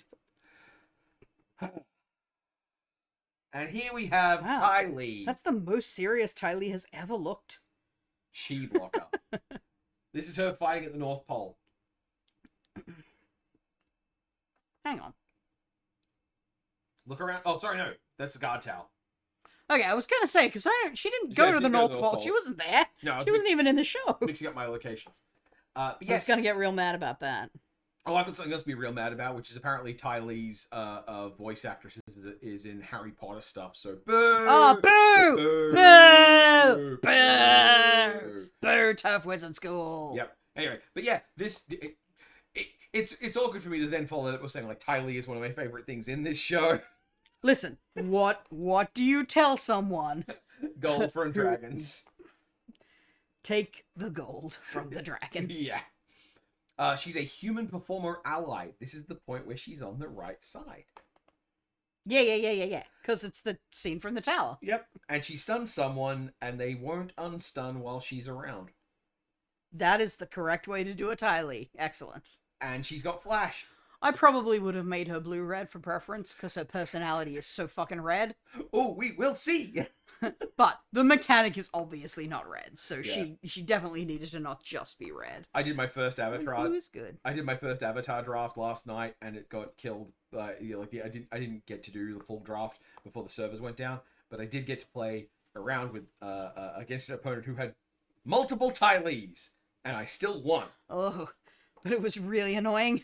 Ooh, it was quite annoying. Like, finally dealt with that Ty Lee. I get my Huge pain creature in the back. And what arse. did they do? They immediately play another Ty Lee. Which is exactly what she is in the show as well, mechanically. Like, she immediately becomes this, like, alright, we have to fucking deal with her first before we can have a real fight. I love her Because she so just shuts somebody down. much. She is my iconic mental image in D&D terms of the controller. Like, there is someone here who is here to make one person's life miserable. And that, Your Honor, is why there should be a melee martial controller. There is. It's It's her. called the Druid. Anyway, we're moving The Druid is not martial talent, and you know it. Well, actually, all of my druids wind up being because we all multi-class fighter for polar momentum. But No. now we're in fourth ed and back to the next Stop it! discussion. This is now a fourth ed podcast in the middle of an That Avatar doesn't podcast. count. Polar momentum is the misform ultimate. It's the most D&D stolen feat in the classes. world. The Unagi of Kyoshi Island. Hey, here's the Anagi. And it has Waterbend 4 as its ward. Which, come to think of it, is also really fucking weird, because it should be a hybrid of something as well, but it's also not an Anagi, so what are you gonna do? Yeah. Like, Anagi's just a fucking eel. Yeah. Ward 4 is ridiculous. And it's clearly a Gyarados. Yeah, but Ward 4 is ridiculous. Wow, yeah, 4's a lot of ward. So the fact that it's Waterbend 4, it's still like Waterbend 2, sorry, it's still like pay 2 and tap 2 things. It's such a huge ward. And also, when your opponent draws their second card each turn, you draw 2 cards! Oh, I like caring about when your opponent draws the second card. That's nice. And That's it what you were has talking about flash. with encouraging blue to pay more attention to what their opponent's doing rather than Yes. just playing their own fucking game until they get all the pieces. Yes. So your opponent's like, I'll crack a clue on my turn to trigger all my stuff, and you go, surprise, a Nagi, motherfucker. Anyway. Which, I mean, oh, you could flash it in response. Before they draw the card. And then they draw their second card, and you draw 2 cards, and you've got a freaking 5/5 with Waterbend 4 as its ward cost. It's so rude. And then best of all, as a creature, it's just a big idiot. It's just a great big idiot. It can attack and it can block and it will kill your opponent if they don't do something about it. But they can do stuff about it if they've got stuff on the board. If they've got creatures, it's not a problem. But if they haven't been doing that, you kill them with your big idiot. And I do love that it's a big idiot that still gets you by surprise. Because what does it do in the show? Yeah. Anyway. Correct. Wan Shiton. Oh, it's Wan Shiton. Librarian. Uh-huh. Nothing bad ever happened to or around Wan Shiton. This art is incredible. I don't know if you can see it good. at the resolution you've got on your screen, but this art is beautiful. It's definitely too realistic. But Fair enough. within that boundary, I'm going to look at it on the big screen to do it justice.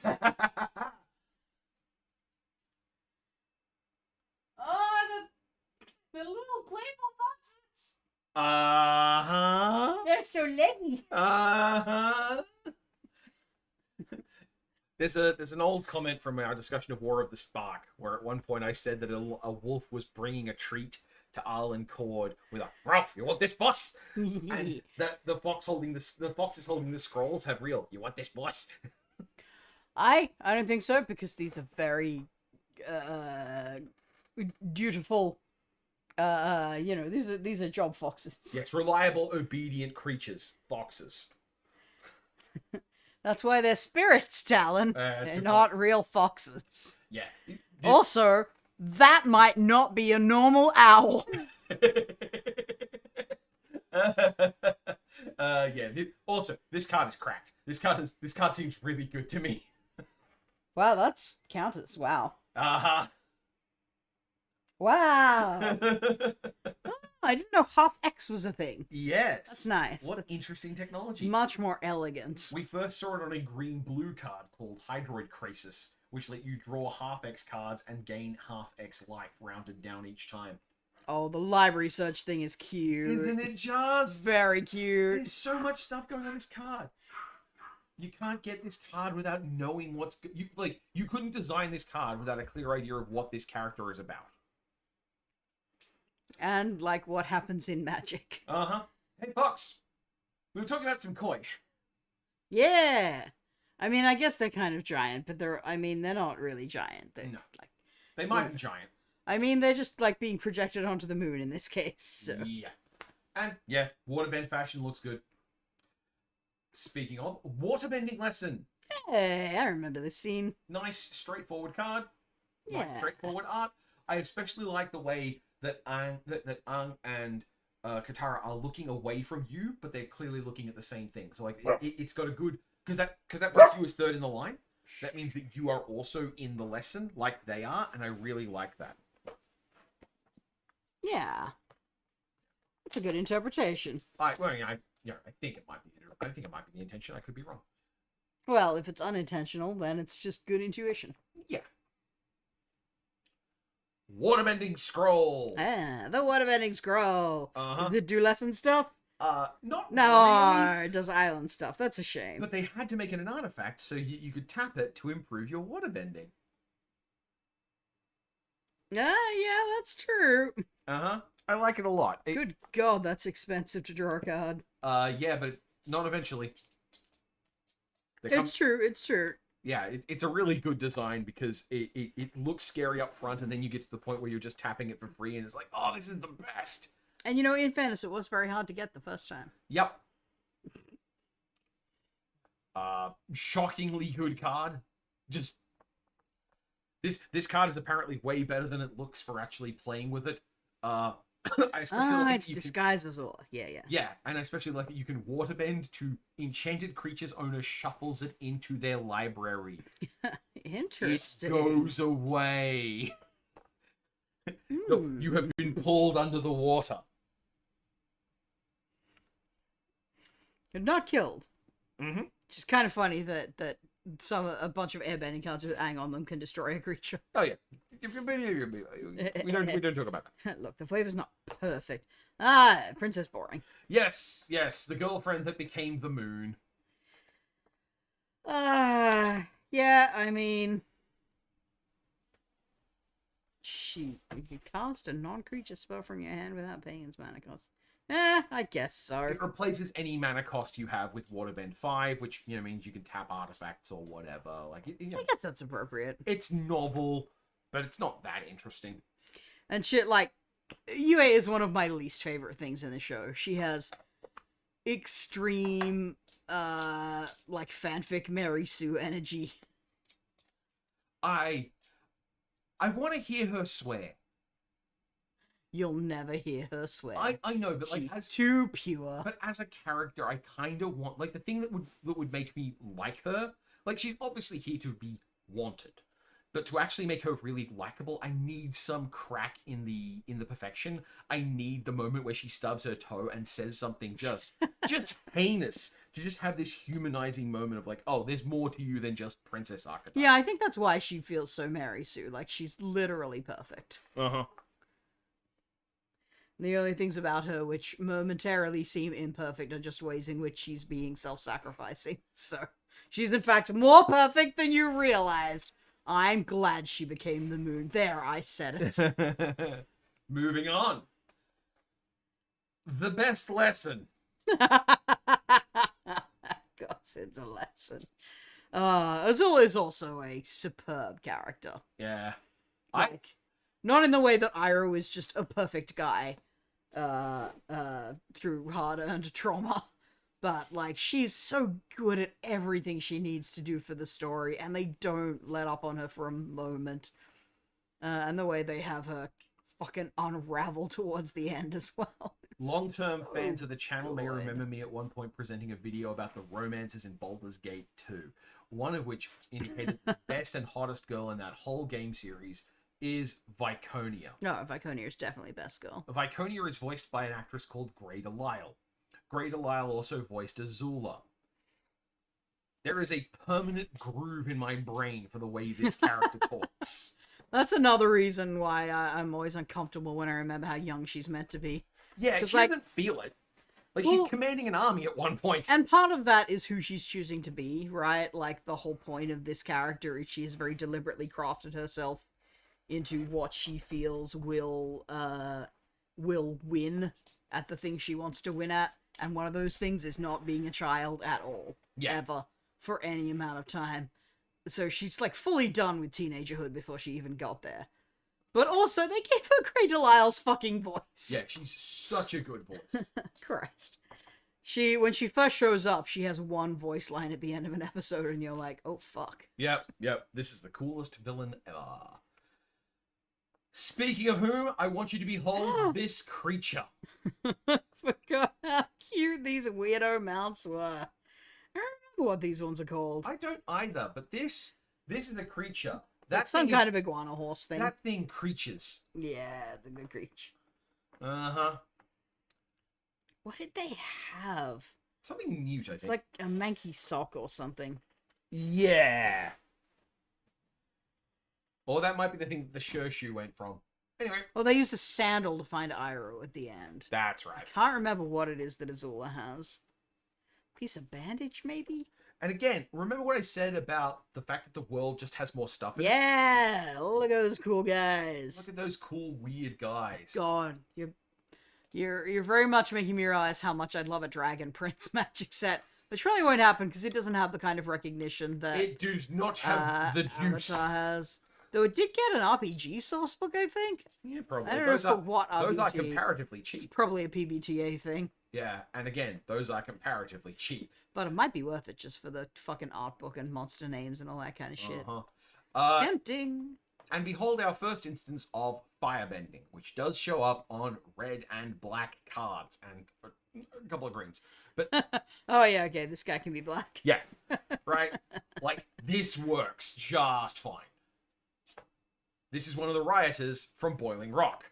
This guy is an ally of the heroes.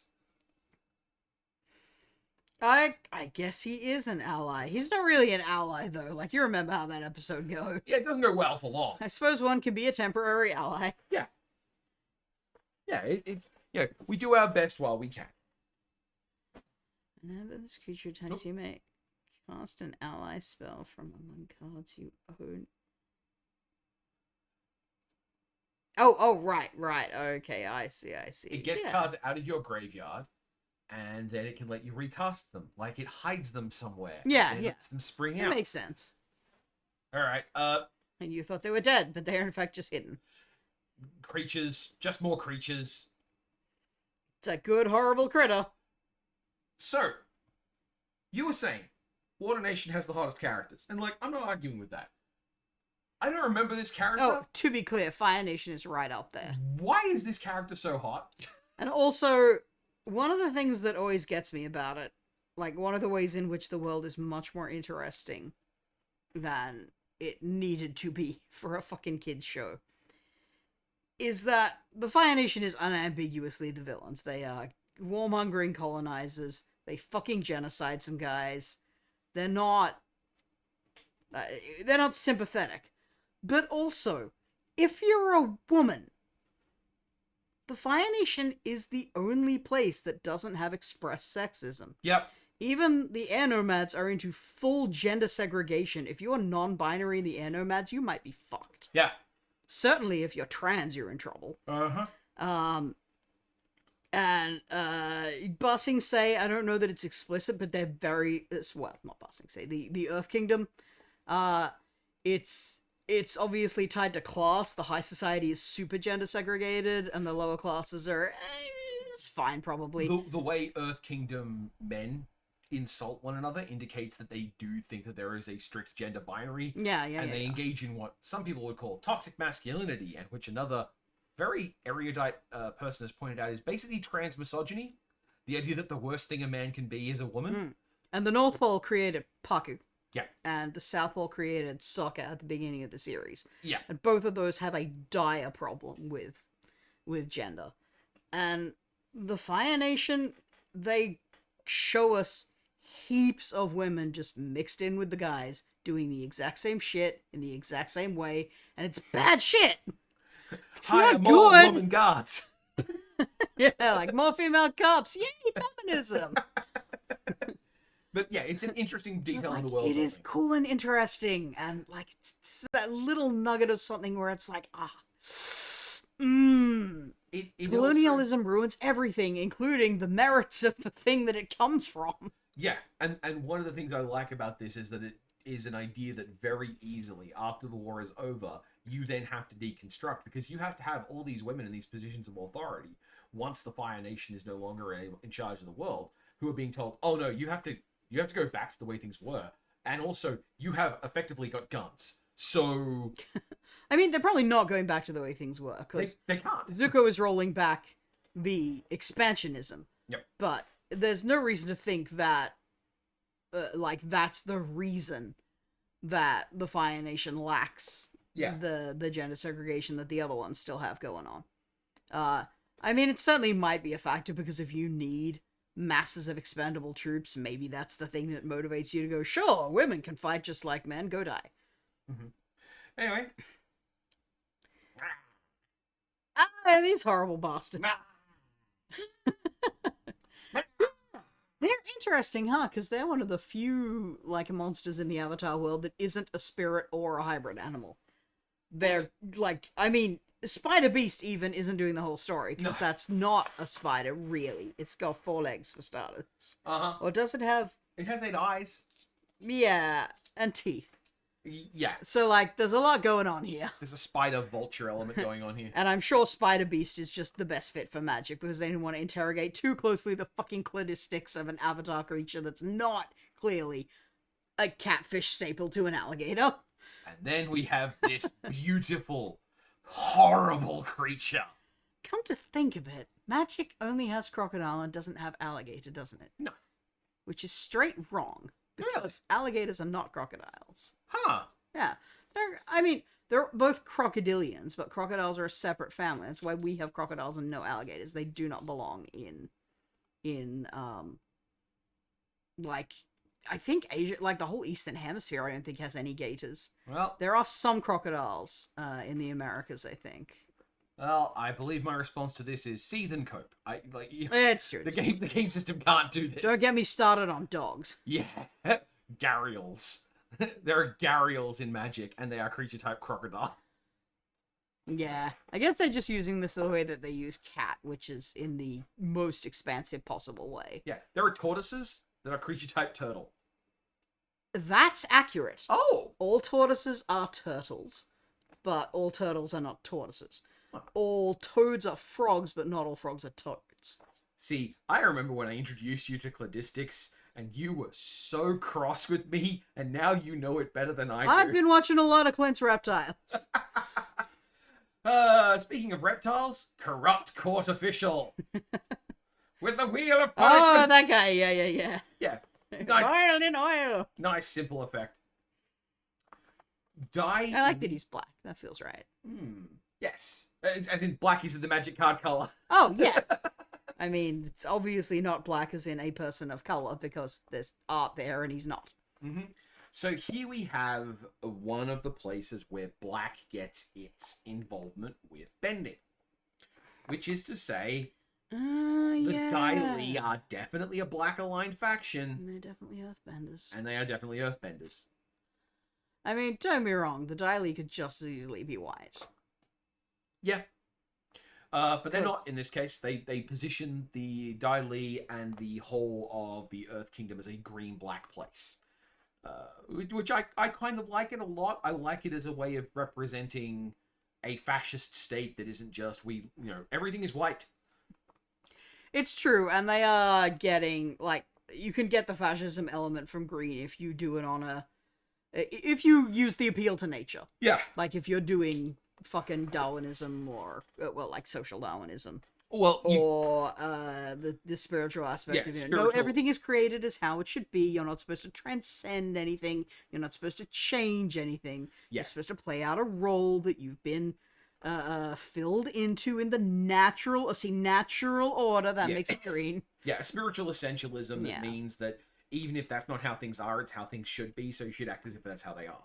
Which green is maddeningly good at going to, and it's like, I can imagine if I had, as it were, a green magic OC, that would be the kind of person they were constantly fighting with at all the druid meetings. And like, one of the few really negative qualities green can have is that not wanting to be bothered. The very chill aspect that makes me identify with it and enjoy it so much can also just mean complacency. Yep. And just letting what happens happen, even if you should probably do something about it. You probably should. So it's very easy to buy into the idea of just things are probably the way they should be. Speaking of doing something, the Day of Black Sun. Hey. Holy hell, this artwork. That's pretty good. It's going hard. Really good. Who that firebender? I don't know. Cause it's a firebender trying to firebend and finding nothing coming. And it's not Zuko, and it can't be Ozai, I don't think. Yeah, it might be Roku in his youth when the first solar eclipse happens, but I don't remember if that's in the story. It could just be a generic firebender for the sake of a sick-ass art. Such good art. Very good. Hey, what are we looking at here, Fox? Here's me. Yep. See, they wrote it down, and I can always remember that it's the opposite way of what I want to pronounce it, given how it's written. Good flavor text for that character. May didn't always care, but she never missed. That's pretty accurate. Yeah, you can never have enough precision in your soup. Or sacrifice... What was that? Huh? You can sacrifice a creature sacrifice an artifact or creature. Yeah, I guess. This is a workhorse removal effect. This is just one of those things you'll see in draft. And this time around, they've expanded it to let you sacrifice artifacts so it can eat clues and food. Wow, these are all really specific scenes. Epic downfall. Oh, man, poor Azula. Uh-huh. Yep. You tell they did a good job with her, because you do genuinely feel sorry for her by the end of it. Yeah. Fatal Fissure. Long Feng normally used to silence dissidents, but he wasn't above taking a more direct approach. Oh, no. Yes. Mm-hmm. Yeah. Yes. So you say. Yeah. Okay. Yeah. We're just moving on. So I take that, like, because you're being so yes about it, that I am not in fact missing the reference here, that this is explicitly the jet moment, Well, and I they think have it's a pulled little it fatal ambiguous. specifically as a reference. That seems a little ambiguous. Christ, that's not especially ambiguous. Choose target creature when that creature dies this turn. Earthbend 4. That's rough. Did he wind up earthbending 4? Who's to say? Are you asking, did Jet earthbend? Absolutely not. Well, you asked about. He's probably fine. I saw his parachute. You asked about vehicles. Oh yeah, this had personnel, didn't it? I forgot about that. Uh-huh. I mean, I knew this was going to be in here. I knew it was going to be a legendary artifact, but I forgot that it needed crewing. Yeah. There's a really fun mechanical detail about the way it's worded. You see how it says permanence your opponent's control? You can spend mana to get that. The way it's worded, it gets to enter the battlefield, and then you have the option to tap it. Excuse me. You can tap it, but before you tap it, you have an opportunity to make things lose hexproof and indestructible. So hypothetically, if it didn't have that, if it just said, when this enters, you may destroy target creature with power 4 or less, and for 1 mana more, you can do that with 2 things with hexproof or indestructible. By making it so that there's a window of time where you tap it, it means it enters the battlefield, you can activate that ability, then tap it and target the thing that you couldn't target before. Really? It's that nuanced a detail. I would not have expected that to work. I feel like that's going to be something that people misread. And I have no idea why it's on this card. I think it's so it can destroy the walls of Ba Sing Se. I think that's it. I was going to say, so hexproof and indestructible, I see. So there's a card in here which is the wall of Ba Sing Se, and it's indestructible. I think so. I think so. That is, like, these two cards exist in a yin-yang state. Symbiotic relationship, yeah. Just some guys. Just some guys. What does Raid do again? It cares about if you attack this turn. Ah, yes. Technically, Raid is an ability word. Oh, and they can crew something. That's cute. But it's meaningfully well. It's meaningfully well thought out. Well, sorry, not they can crew something, but they boost vehicles, and then obviously they can crew vehicles as well. Yeah. Fire Nation Trebuchet. I love this card. In that it creates a flying rock that hits your opponent, and then at the end of the turn, the rock dies. Oh no, my rock! What a strangely nuanced way to like. I mean, we've had trebuchets and catapults in Magic before, surely, and they usually do like direct damage. But but in this case, the fact that it's something that goes flying, and then once it's flying, it's out of my control. It'll probably hit, but you can block it. You can interfere with it. Maybe it hits a wall. I like it a lot. I guess that's the point, to make them blockable, which I think is something that happens in the show, so... Yeah. And I especially like it because in this case it means it also interacts with anything that lets you sacrifice creatures or cares about you sacrificing creatures. It's just that little extra honk of stuff going on. You could sacrifice that artifact to do... Oh, fuck. Who Deadly was it Precision. that was doing artifacts? Well, not Deadly Precision, but... yes, Deadly Precision, but there was an earlier card that we were looking at that when we were talking about where the clues are artifacts. Oh, yeah, the engineer. Yeah, you could give it to the engineer. Yep. He could take that 2/1 flying colorless construct and turn it into a 3/1 flying Yoink colorless it right construct. out of the sky. Foggy Swamp Hunters. They're so gross. Yep, and they sing their song in their flavor text.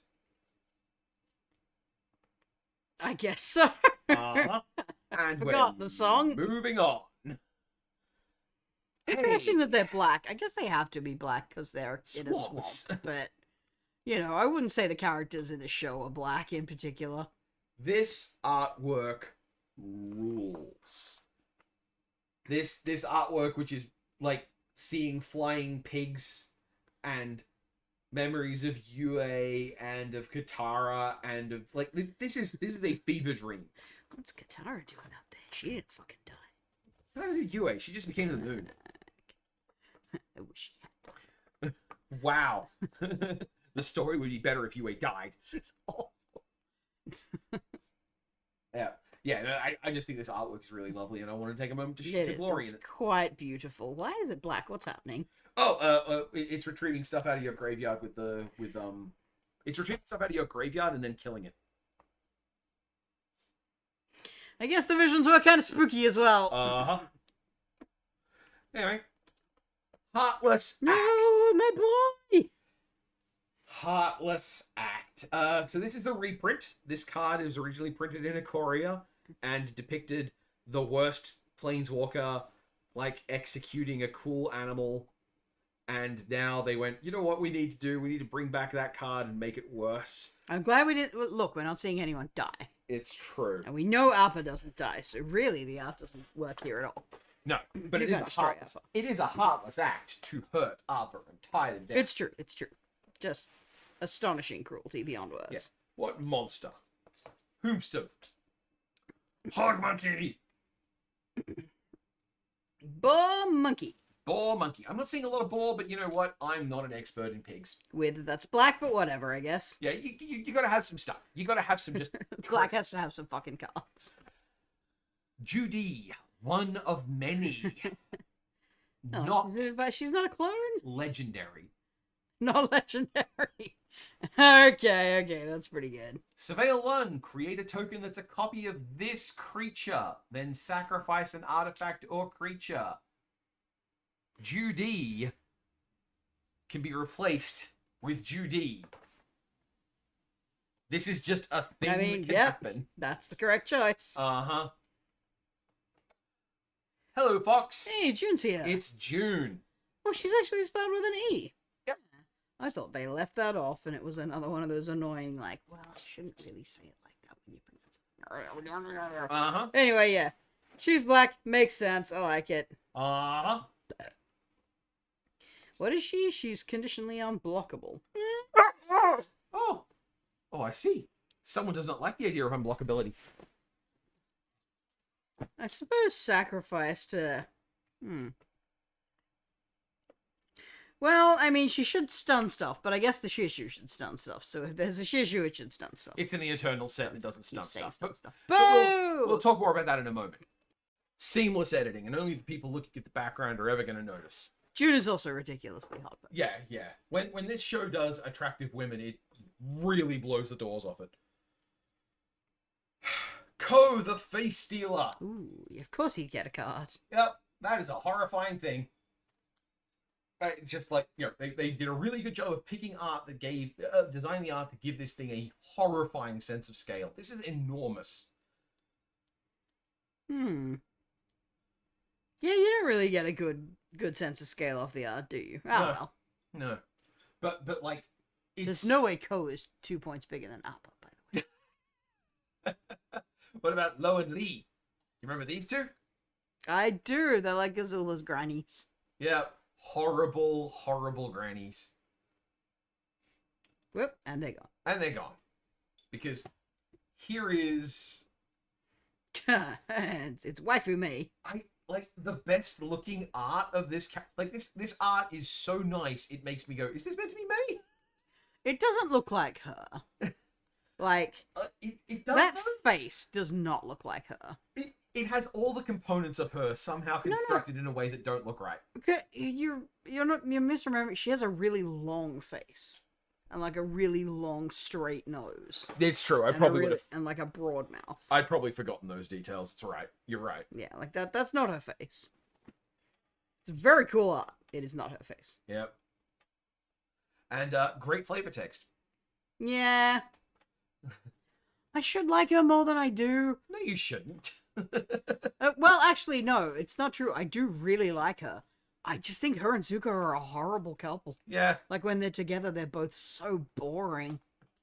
And apart, I really like both of them. Uh-huh. So I kind of spend the whole time going, all right, can you just, have a fight and break up, please? Break up a little. Just break up a little. You're on the same side of all the girlies who are like Zutara, who are like, oh, well, they've got to break up, right? Yeah. And you're like, oh, I don't want to be here. I mean, for the record, I'm a hard and unconditional no on Zutara. Yeah. Anyway, here's another card that has multiple alternate arts, but I didn't include them all on the screenshot. Alright, that's a good choice. Yep. Yeah, I forgot about this guy. Return this card from your graveyard to your Keeps hand. coming back. It just keeps coming Wow, back. that's a bleak interpretation of this guy's role in the show. This card is so good. You'll get one eventually. You'll get one in every draft, but oh my god, you don't want to be playing a black deck without this guy. I wonder why he's black. That does not make a lot of sense to me. Because he's from a stinky swamp. He's not really, though. He super is. It's all rancid and reeks because of the upstream foundry. Oh, wait, okay, yeah, that guy. Alright. I mean, it's not a swamp, but yeah, you're right. You're right. The Northern Air Temple. The train! It's mono black. Why is it? Because everyone's dead. I mean, I don't feel like dead people become black. No. That seems inappropriate. It's a grave. It's a tomb. I'm aware. It's the site of a genocide. But tombs aren't selfish or individualist or ruthless. Yes, but if you found a card called Grisly Graveyard or Pile of Bones or Collapsed Heap of Dead Old Men, what color would that be? No, I guess they didn't want to show the pile of bones. Like, don't want to show the pile of bones. Still, I mean, it depends what it is, and to allow the pile of bones to override the purpose of the temple in the first place feels like conceding. But you know, hey, maybe also it's more important that it be. I don't know. They've also got the Southern Air Shrine. They've got both. Yeah, sure. I mean, presumably that place got genocided too. Probably. Ichigo Milkte doing art of ya boy in his most bulbous of headed versions. Yeah, I don't love this hairstyle, but No. he's very slim. Zuko as a character spends most of the show getting progressively less ugly than he was last minute. I mean, I don't think he's ever ugly. It's just he's only really hot at the end. Ozai's cruelty. Now that's a black lesson. That is a black lesson. Yep, just straight up. Phoenix Fleet airship. Oh, yeah. Yeah. Oh! Yeah. Oh, you gotta build a fleet and then it's all creatures. Yep. Ah, that's neat. That's very cool. Clever design. Yar, we prefer to think of ourselves as high-risk traders. Whoop, there. Oh, do you want to go back to them? I was trying to read what they do before they flash past. Yeah, sorry. They get bigger when you sacrifice things. This is another standard draft effect. Yeah. This is one of the things that they want to feed the black decks that want to be sacrificing things, whether they're clues or creatures. Raven Eagle. Bird Assassin. Okie dokie. I don't remember a Raven Eagle. I'm not sure what this is from. I think it's a character's pet. Is it the... No, I was thinking that it's the, what do they call him in the end? Combustion Man. Spocky Boom Boom Man. Spocky Boom That's Boom, not yeah. his name. Is it his pet? Because I associated him with a bird, but I thought he just had a messenger hawk. It might be his bird. I don't know. It is a bird assassin. Oh no, and like it chases down the messenger hawks and fucking That's right. Yeah, I Yeah, remember. yeah. All right, that is a bird assassin then. Yeah, Yeah. absolutely. The Rise of Sozin, which also gives us Fire Lord Sozin. As you do. Yep. Big, impressive, scary bastard man. His front face on his saga is One, a rat. destroy all creatures. Yep. And then he finds a card and kills it. He gets a card out of He it. kills everyone, and then he assassinates the. Oh, it's search library. Yeah, that's perfect, right? Library, hand, graveyard, somewhere. If it's in the if there are 4 of them in the world, they're gone. Which is a perfect express. Like, yeah, literally, you can go get all the avatars. Yep. Very good. Very good. Excellently realized mechanics to flavor. And then it becomes this dude. Who's probably great. I'm not reading all that text. Yeah, he's big idiot. I see Firebending 3, so... Yeah, just a big idiot who reanimates stuff and attacks them. Who is a point tougher than Appa. Yeah. Ruinous waterbending. That's what I mean. Fucking disgraceful. Also a lesson. Hey, smart it's smart way to get waterbending onto black. Yeah. Very insightful. Yeah. Sold out. Haru's good deed was severely punished. I can't hear this card without hearing a music sting. Sold out with me today. Oh. Boo. Record company's gonna give me lots of money and everything's gonna be alright. That's unrelated. Yep. Oh no! Continuing the trend of terrible things happening. Stop tormenting my boy! I like that it gets -5, -3. Yep. So either Appa will live through it, but both Appas will become 0 power. That is very obviously chosen for that specific purpose, and I'm good with it. Tundra Tank. Oh shit, yeah, wow. I forgot about these things. Yep. And these have firebending. Vehicle with firebending, yeah, I guess I would. Yeah, because like there are firebenders powering it. Yep. I mean, they don't have to be firebenders, but they should be. We all know they would Wolf be. Bat.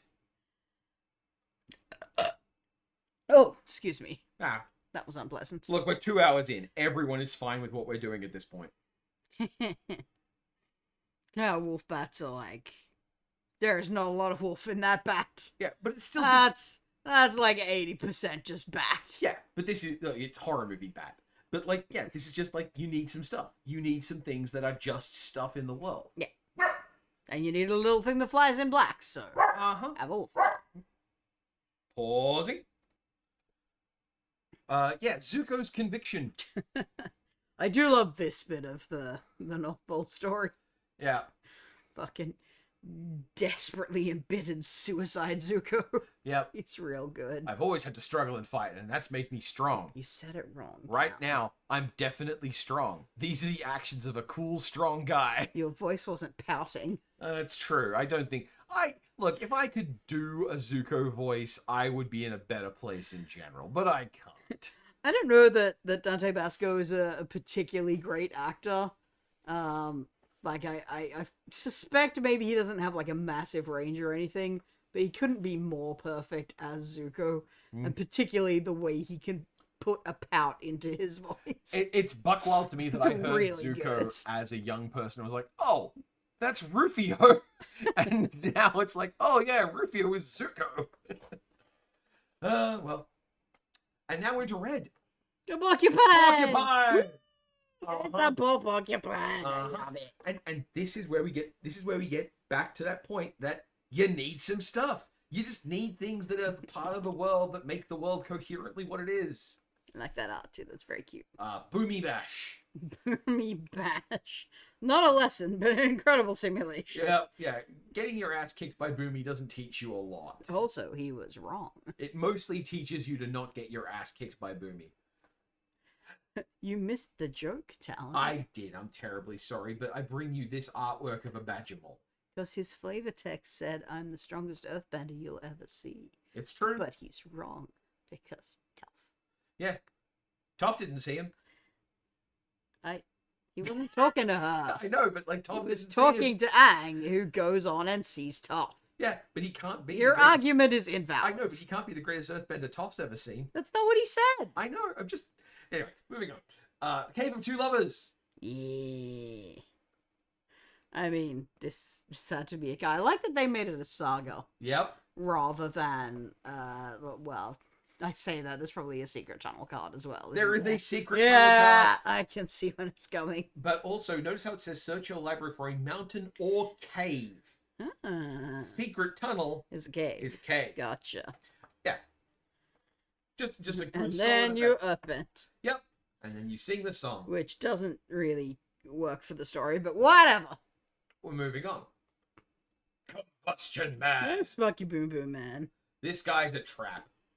Oh, yeah? 5 mana for a 4/6. Destroy target permanent unless its controller has Combustion Man. Deal damage to them equal to its power. Yeah, they just put things in front of it and kill him. 2 points bigger than Appa, apparently. Yeah. Yeah. I mean, he was hard to kill, but he wasn't that hard to kill. He wasn't like the character in Korra who got metal raptor in his head, that's for sure. I mean, doesn't his fucking fire eye thing explode? Yeah. He's one of the few, like, confirmed casualties in Yep. Atlas, surely. Yep. And we get his alternate name in here- his flavor text. Here he is again, okay. Sparky Boom. Oh, I forgot one of the Sparkies. Yep. Sparky Boom. I really thought it was Sparky Boom Boom, man. Oh, No, whatever. turns out we're wrong.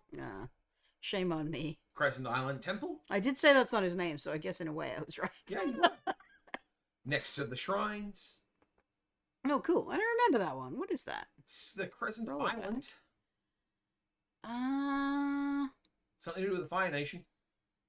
Yeah. And therefore we don't know much about it because Aang spent that whole time on the run. But it does spin out monks. Maybe that's the beach episode. Maybe. No, I have to refresh myself. Cunning maneuver. Making fun of Admiral Zhao. That's a nicely done art. Yeah, real good art on that one. Wonder where you get a clue. Because he learned something, I guess? No, that would be a lesson. Deserter's Disciple. I don't remember this guy. Just a worker. He's one of Zhong Zhong's guys. Just one of those guys. This art kicks ass. That's really cool art for a guy who sucks. Wait, am I remembering who he is correctly? It's like the guy who like bullies Aang and to get him to do Avatar State. No, a different guy. It's gotta be a different guy. Are you thinking of Zhong Zhong? No. No. No, he doesn't bully Aang. He's the guy who's like, no, I'm not gonna teach you. You're like, fire is dangerous and you're an idiot. I thought based on the top note that this was Iroh, but like, I don't know. Could be alright. I can't see any face detail at this scale, but yeah. Either way, that's the comet. So yeah, actually, that's probably Iroh in the powered up armor. Yeah, right at the end. yeah, that's probably it. Which explains that because it's a mythic rare that has an X in the cost. These are things that players love. If a source you control would deal damage to an opponent or permanent an opponent controls, it deals that much damage plus an amount of damage equal to the number of fire counters on this enchantment. How depressing that the fully sick art would be Iroh at his worst. I don't know if he was at his worst. Like, engaging in the battle of the comet is like you had to step up and fight. I can understand him not wanting to do it, but like, you know, it's not for nothing, you know? I mean, if that is him during the comet, then he's taking Ba Sing Se. Oh yeah. Which is from the Dai Li and Azor. No. No. What? I mean back in the army days. The comet didn't happen in those days. The first comet, isn't that how he... Not my memory. Anyway. No, he never took Ba Sing Se no, back in the failed. day. He failed. He was meant to. Well, he failed on purpose. Yeah. Something happened. Yeah. Okay. Yeah. You're right. I have my shit mixed up. Okay. That might well be him at the... Because, yeah, it's comet time again at the climax, isn't it? That's the whole point. Yeah. Yep. Probably. There are tanks, so it's got to be relatively recent. I don't think Iroh ever met Sozin. I thought there was a big gap there. Yeah, well, he's Ozai's brother. Yeah. So, I mean, he's probably met Sozin, who is his grandfather. Yeah, maybe. I don't know. Pretty sure. Well, no, but he's also the older one. No, so. but like maybe he might have died by then. I don't remember how Sozin's story exactly ends. Anyway, Fire Nation attacks. Everyone's got a plan until the Fire Nation attacks. And the flavor text? Everything. Ah, I guess they had to. Yeah, you gotta do the memes. Yeah, I don't love that. It's a bit... it's not particularly graceful as far as these things go. Every single one of these factions has one card that is definitely children. Definitely children! The Earth Nation one is just definitely children. Yeah, Fire Nation Cadets. This card is gross, by the way. It's not hard to get the effect turned on, and they are common, so in draft you will sometimes face opponents who've got like 3 of them, and they'll attack on turn 4, and it's like, yeah, okay, you've got 8 mana, what the fuck are you gonna do with it? Holy hell, I'm in trouble. Right, fireball your fucking face. Fire Nation dudes. Some regular workhorse stuff. Just some dudes. I don't know why that one finds a clue. Yeah. the only sort of flavor weirdness really that I'm running by is these cards that just have clues for no apparent reason. In a lot of ways, so I can know why they want to have clues around, because some of the things have sacrifice themes. Oh yeah, no, mechanically I understand it. But yeah, in a lot of cases, what they've done is they've taken an effect that would normally be like draw a card or exile the top card of your library until you can play it into the I guess they're looting. They're probably looting. Yeah. That's that. Yeah, that would work. Fire Sages! It's a red bear! And it can get counters. Anyway. I forget what these guys did. The flavor text reminds me a little bit, but... Yeah. Aren't they the ones who live with the dragon? No, these are actually from the Fire Nation. Yeah, I don't remember. Like, there's a thing about how they're supposed to be, like, purely there for the sake of the Avatar, but that's about all I remember. Maybe they are the Dragon Temple guys. I don't know. Anyway, sick Zuko art. Love this one. Yep. It's Hot Zuko. Yep. Hot boy. Hot boy. Being hot. Yeah, and a cool dragon in the background. Yeah. Yep. Behold my character development. Yep. And it basically wants you to get attack triggers, and then it doubles your attack triggers. Like firebending. I do like some attack triggers. Oh, look at them, they're friends now. Behold what is probably the best common in the set. That's a common? Dang. Yep. Really good art. They like chosen a bunch of the commons and gone like, we're gonna have like really good art on the this just happens to be a meaningfully good card in draft. Nice. Yeah, just like a workhorse thing that surprised to see just kicker, just normal old kicker. Good old kicker. Look. Look, it's better than when they try and redo kicker with a different name and a slightly worse mechanic. There's an old joke that every mechanic in Magic the Gathering is split cards or kicker. And the funny thing is, sometimes you just use kicker. Yeah.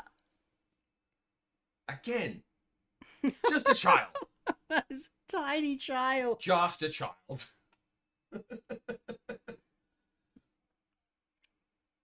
How to start a riot.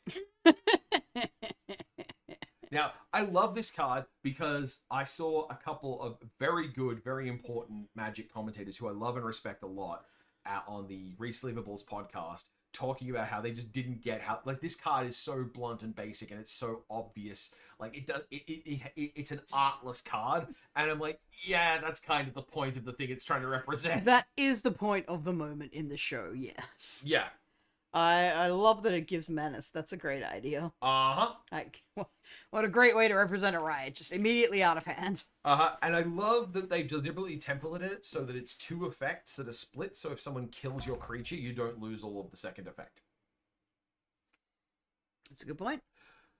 Iroh's Demonstration. Ah, yeah. God, Iroh's great. Yep. 1 damage to everything little, or 4 damage to something big. Seems good. Perfect design, perfect workhouse damage spell. And it's a lesson. Blah. You can go blah. Jong. It's just good art of a character, but the character himself kind of sucks a little. Like, I don't hate Jong, but like, nah. I think he's pretty great. Nah. Like,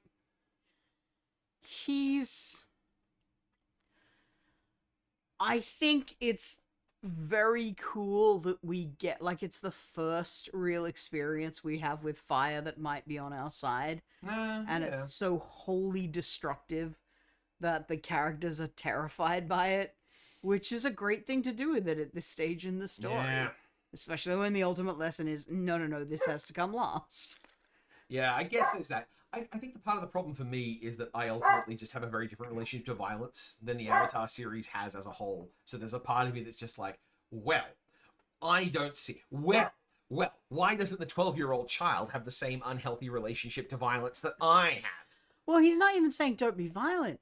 He's saying don't treat violence casually, which I feel like you would agree with. Yeah. As a person who feels some violence. Yeah. It is a messed up relationship and it's not good for you. But it's one of those things, like, I ultimately don't like this show as much as I like some of the alternatives, because the ending is, what if you found a way around violence? And there's a part of me that's like, yes, well, some of us didn't have a dragon turtle. I don't think that part is the greatest ending, though. This is not the place to rehash that either. Yeah, oh, absolutely. But like I said, I don't think that my position of why doesn't the 12-year-old have my trauma is really dumb. That's a really bad criticism, and I shouldn't make it. But I guess really, what I appreciate about Zhong Zhong is the reminder of, like, of the four elements, this is the one that will hurt shit on its own. Just constantly, that's what it does. Yeah. And that makes it interesting and scary in a way that the other ones aren't. And, he's the personification of that we need at the time. Like, this is a guy who's trying not to do anything. And he does this. Yeah, fair enough. You've talked me around. Zhong Zhong's great. I still don't really remember. I mean, as a character, he's someone who responded to his homeland doing a genocide by just going, I'm out. Yeah. This is not my business. Which is both better than most of them and not good enough. So, yeah, he is what he is. He's not supposed to be unconditionally a good guy or anything. Jet's brainwashing. Wow. This is a weird case of maybe a little bit too much, just like the cartoon art. Ah, the unpleasable art Should critic. have been a little bit further into Magic's normal style. Too far, go back. Ah, poor Jet. Yep. He's such a fucking asshole the first time he shows up. Uh-huh. It's painful to remember that, like, from the second point he shows up onward, he gets shit on so bad. Yep. Oh. This poor blinking guy. The last Agnic Eye. Zuko's journey began when he refused to duel his father, but he would end dueling his sister. Showing that once again, it's all about finding a girl to hit, isn't it, Zuko? Talent. What do you mean, once again? I don't know. I'm trying for facile Tumblr style discourse about how actually this thing that rules sucks somehow. Actually, I like that this implies he ended the tradition when he became Fire Lord, which would be cool. Good. Because maybe you shouldn't have a rule that would let people mutilate their sons within a legal framework. Or anyone. Or anyone. Yeah. But particularly children. Yeah. Yeah. And mostly children. Mostly children, yeah. Then we have this card. The Legend of Roku. Wait, turn him around? Yeah. He doesn't win in a fight with Appa. Colorless? Yeah, the avatars are all colorless. All the backside avatars have been colorless. Yeah. Yeah. I wonder why this is the first one I noticed it on. Because that is pretty weird. I mean, I guess I wouldn't have noticed it on anyone who had like a whitish looking background art, because it just looks like a white frame. Yeah, Yang Chen just looks that way. Yeah. But yeah. Oh, and he makes his dragon. Cool. He makes a dragon. Yeah. He doesn't make a legendary dragon, so when that dragon dies, he can just make another one. Which is kind of a shame, because it was definitely a specific dragon. Yeah. But I don't think we know its name or anything, so... Yeah. I mean, I'm sure its name is in a fucking source book or something. This is just a really Oh, that saga art is so good. Yeah, I love this face. Sagas are one of those things. Like I almost I'm cautious about loving sagas too openly and too much, because I fear that if they do too many sagas, they're gonna run the well of breathtaking art composition dry. And like, that's a silly concern. I think you're safe, because the whole thing about sagas is it's like a way to get alternate art in there. Yeah. And they're like, they have a squidillion magic card arts. Uh-huh. Well, the vertical art form is also like used for things like tapestries. They've used it for, like, in one of the Kamigawa cards, it was carved on the hilt of a sword. Yeah, and I mean, these ones have been diegetic artworks as well. Like the Cave of Two Lovers was obviously like a brush painting. Yeah. Classic card, Lightning Strike. Oh yeah, that's just actual lightning strike. Yep. But now it's got Azula on it, Which is, that's what she do. Yeah, which is very cool. Lightning Bolt, but slightly different. May, Jaded Edge. That looks more like her. Yeah, I can see that. Mongoose Lizard. I don't remember mongoose lizards. I remember eelhounds, obviously. Yeah, this is the red in the cycle of gigantic common idiot land cycler. 2 points bigger than Appa, apparently. Yeah, Appa could squish this thing. apparently not. This thing could roll them. He fully could. This thing. That's what I'm saying. The Appas are too small. This thing could run past Appa.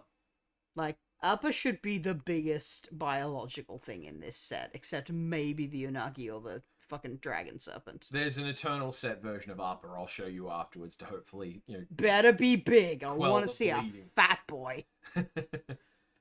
The price of freedom, a lesson. Ooh. Oh, that's really good. Uh-huh. Wow. Yep. We're going to win a great victory against the Fire Nation today. No notes. Jet.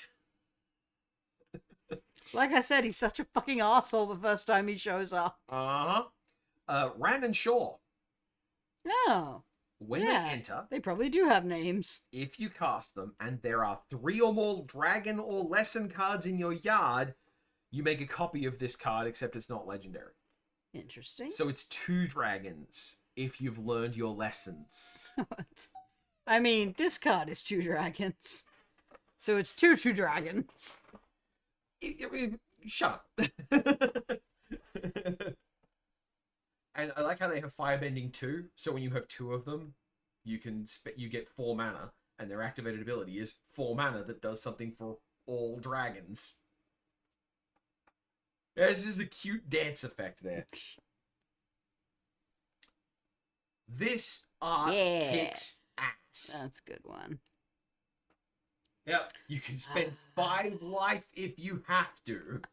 Ah, that's great. You can Uh-huh. just fucking fry if you like. Uh-huh. You could just wear the hit. You could let the lightning go right across your heart. Oh, that's really good. I love the way that they use martial art lessons as martial art techniques. It's so clever. I love the way that the show handles this whole thing with Zuko trying to learn the lightning bolt so hard and then not getting it, but instead he gets this, which is such a cool contrast with him and his, like, he and Azula are mirrors to each other. That's the whole point. Oh, we're going to see cards about him trying to learn. Sick. Oh yeah, obviously we gotta have the Zuko screaming at the sky card. They wouldn't make this set without that. That's much like the fucking cabbage merchants in here somewhere, obviously. Uh-huh. Rough Rhino Cavalry. Behold a big idiot. It's just a big idiot. Yep. It's just a big, strong idiot. Sometimes you gotta have a big idiot. I've been reading firebending as if it were fire breathing the entire time. No. And only just now have I noticed that it gives you mana, so I guess it's also pretty much as versatile as waterbending is. Like, The those two are mana- very similar things. It's just firebending, you get it automatically. The mana can only be spent during combat. Okay, yeah. Yeah. Firebending has It's a pretty cool, very yeah. limited number of things that But can I be mean, used for. you mostly use it for stuff that's on firebender cards, surely. Yeah, most Firebender cards have some either give you Firebending or they pay off Firebending. I should have been paying more attention to all the mana cost activated abilities. Because I wasn't thinking of it being that, so I wasn't looking for them. But yeah. anyway, yeah. I mean, this is just another thing about The Sozen story. Yeah. This is the only card with foretell in the set.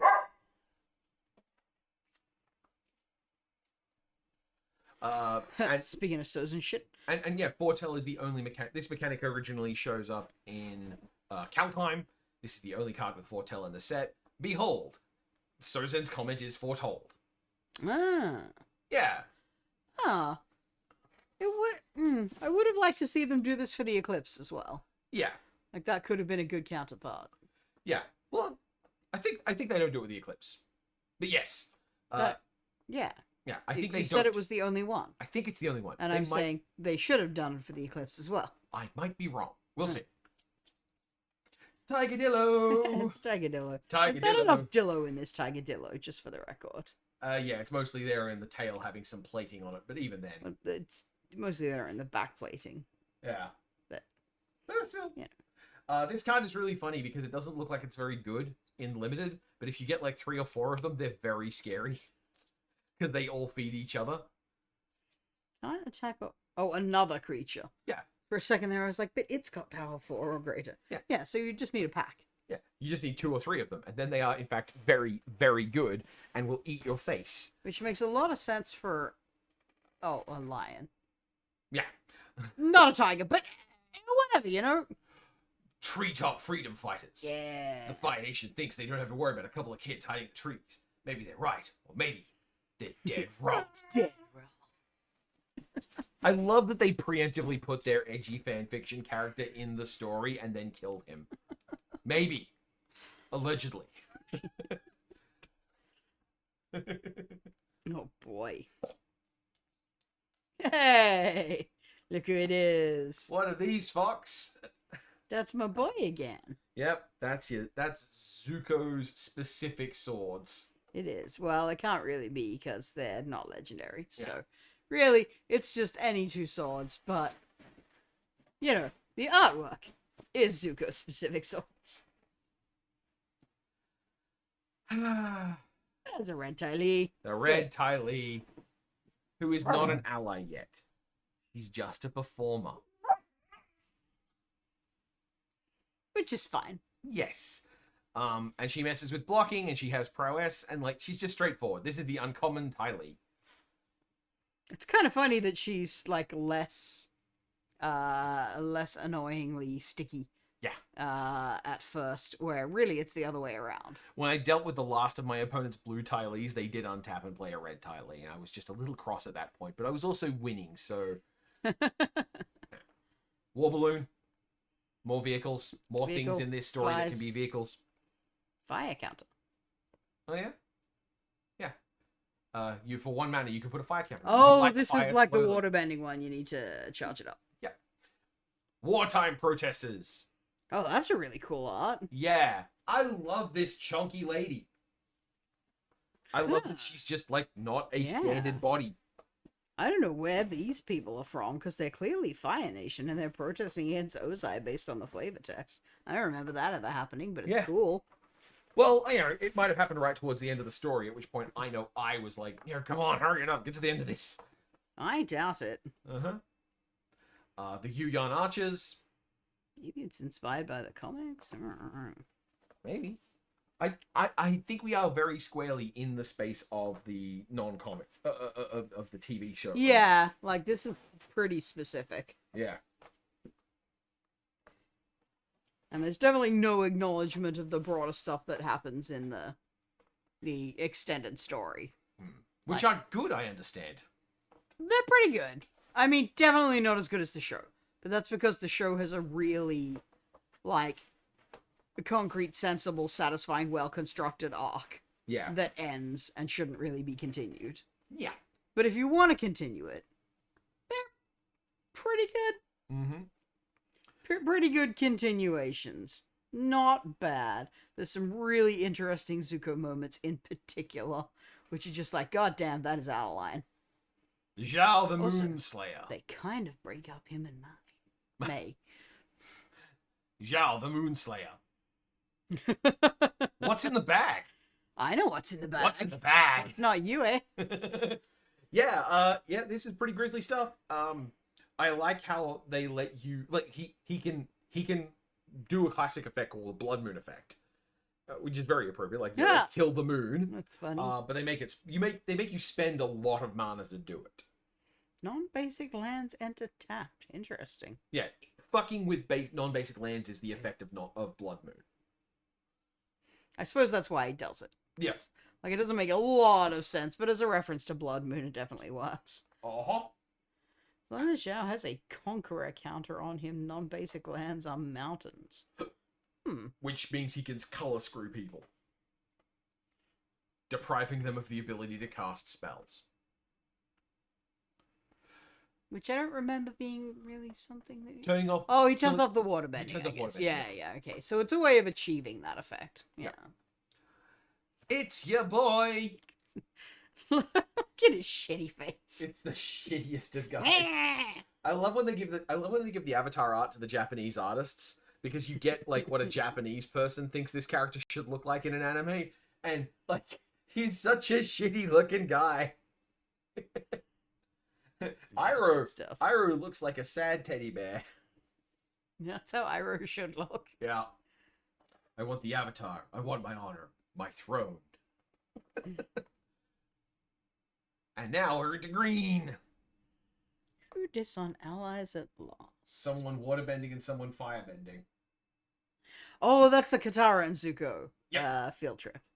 Yep. Opposing Gotcha. elements working Gotcha. together in harmony. There's a thing they've been doing. Affinity for allies. That's Yeah. cute. There's a thing they've been doing recently with like letting two green creatures attack something. But it's only got 2 colorless mana. Well, Yep, 2 so you only uncolored need mana. 2 So, allies. yeah, I can't benefit from more than 2 allies. Uh-huh. That's very cute design. Yes. I like that a lot. Avatar Destiny, really sick art. That's pretty cool. And yes, the spiritualistic reincarnation element of this belongs in green. Pesco's here again. Don't really care for it myself, but we're moving on. It is my least favorite part of my very obvious color, yes.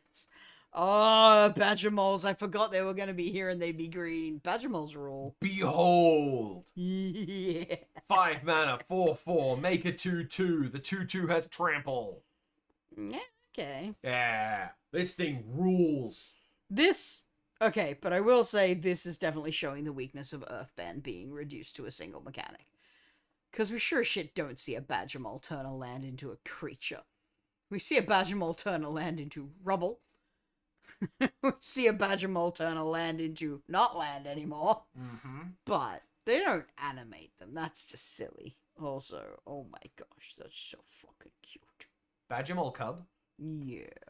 This might be the strongest card Little guy. printed in standard right Oh, now. really? This card rules.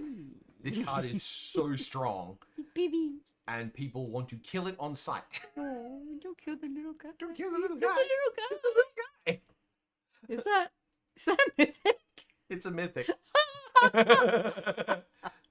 Read the second line of text. Like, it Earthbend's one, but the second line of text is the scary thing. I mean, the second line of text is the reminder text for Earthbend. Alright, second ability. Oh, yeah? I mean, that doesn't sound that incredible. So the thing it just Earthbend is now a creature. So it taps for 2. And your Llanowar elves or your other mana dorks also tap for 2. I have seen someone cast an 8 mana creature and kill me with this thing on turn 3. This card is incredible. Ellie, Ellie, settle down. you can be jealous of the Badgermill Cub another time. Alright, and that means we're moving on to the Boulder! Yay. Ready to The rumble! boulder! Yeah, big dumb idiot. You're gonna hear a lot of big dumb idiot when I talk about the green cards. Because green has a sub-theme of creatures with a power of 4 or greater. So, I like that. yeah. One of the things I like about Earthbend is that you can Earthbend onto the same land multiple times. So, Oh, interesting. yeah, the first time this attacks, it might only Earthbend 1. And then it might only Earthbend 2. But at that point, the land it's Earthbend could be, hypothetically, you know... I do love putting counters on things. Yeah. Boomy, King of 3 Trials. It's Boomy. It's this deranged old coot. Quite an impressive rendition of Boomy in that style. 6 for... If you've got 3 lessons in the graveyard, he's 6 for a 7/7 who Earthbends 3 and Scries 3. Which ain't bad. That ain't bad. That's all he is. He's a great big idiot. But, you know. Wait, the previous time we saw him, Yep. was that just... A red card kicking you in the But, head. no, stop. What I'm trying to ask is, that wasn't a creature. No. Right? Yeah, okay. All the Boomy creatures are in some way green.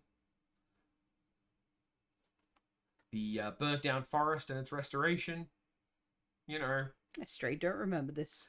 You don't remember this? Mm-hmm. There were some explosive barrels.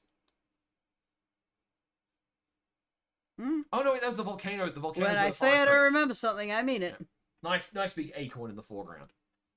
Yeah, nice art, nice framing. Very good. Diligent Zookeeper. What on earth is that creature? Each non-human creature you control gets +1/+1 for each of its creature types to a maximum of 10. That's great. Uh-huh.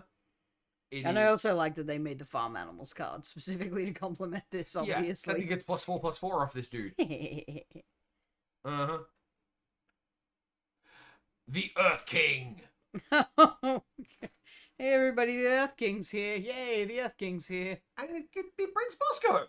I like how Bosco has a name and the Earth King does not. Yeah, the Earth King doesn't have a name. He's just the Earth King. And then there's Bosco. The creature token doesn't have a name, which is a bit rude, honestly. I would have made a legendary token called Bosco. Oh, yeah, that ain't right. But that makes it work worse with airbending, so I understand. Why is it worse with airbending? If you airbend the Earth King, you can get him multiple times and get multiple Boscos. Every time he enters, he makes a Bosco. Oh, yeah, okay. Yeah. Let's see. Well, that's even weirder then. Here's a creature that earth bends, and then when you put counters on things, gives you life, but the counters you put on things. This is an effect counters players like. Alright, good work, Oscar. Earth Rumble! Yeah! Oh man, there hasn't been nearly enough Toph on these cards so far.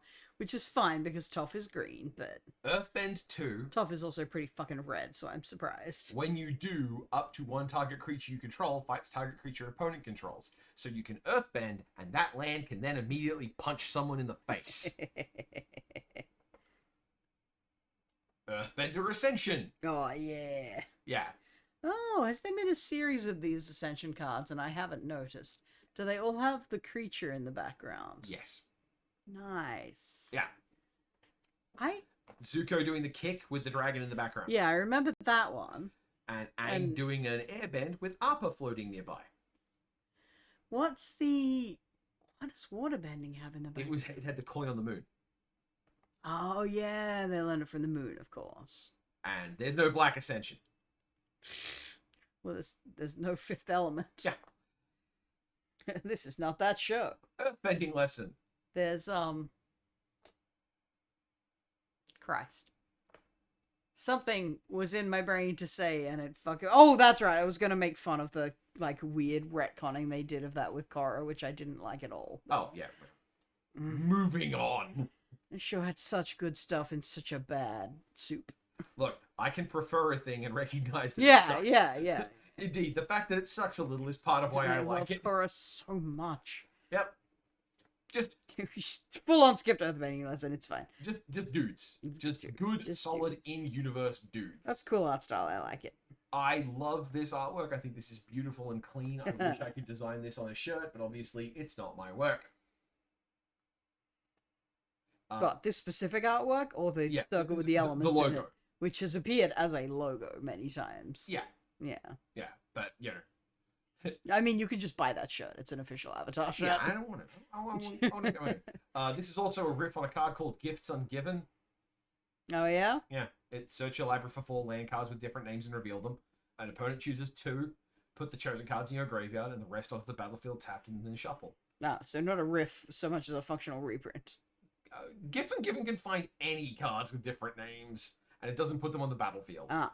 Anyway. Sorry, you were reading this card. I thought you were telling me what Gifts Ungiven does. No. Gifts Ungiven is search for any and put them in your hand. Because why would I fucking know? Yeah. Gifts Ungiven. Oh, and of course this is a lesson. Yeah. Flopsy! Flopsy! Well, spoiler. Yep. Ape goat. Ape goat! I mean, that's what it is. It's clearly a gorilla goat. Yep, that is a rad-looking beastie. Here we go. Foggy Swamp Vinebender. Human plant ally. They do look quite cool in that getup. I like it a lot. It has a certain Kadama feel to me. It's also, like, based on the observation, I feel like it's very clearly based on spirits like Ko. Yeah. Like, you know, if you didn't know there was a person inside this, that you would assume that's exactly what it was. Yeah. Now, I never saw Ko until after he dealt with the Swamp Benders. But still. Yeah.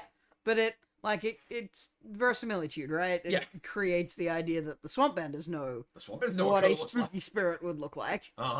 Maybe not specifically him, but, you know, I'm sure he's not the only spirit that kind of looks like that. Who's here to ready to cross this here canyon? Ah, yes. Everybody loves this episode. This guy from what is generally agreed upon as the worst episode?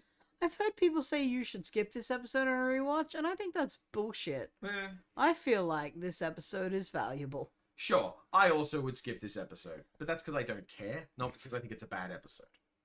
I just, like, I quite like the addition to Aang's character of, like, no, sometimes you can just fucking lie to idiots. Yeah, sometimes you alright? can lie to people. Sometimes it's important that a religious leader lies to people in ways that maximize his own convenience. Or sometimes if the alternative is people might fucking murder each other, it's fine to lie. Yeah, sure. I don't know, I'm very anti-Kantianism, I guess is what I'm saying here. What about the Nazis, cunt? Whenever another ally you control enters Earthbend 1. Wow.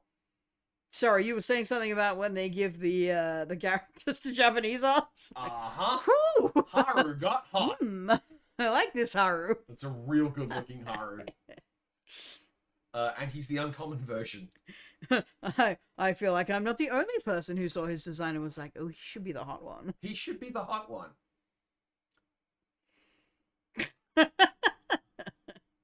That's a pretty good adaptation of the art style as well. I like that. Yeah, this one's by Eduardo Francisco. Don't recognize them from any other work they've done, but I'm sure. That's a real classic soccer face, though. I'm pretty sure that's based on a screenshot. Yep. And here's Kyoshi Island. Kyoshi, Kyoshi, Kyoshi. Kyoshi Island makes more land. She the best. How does she do that?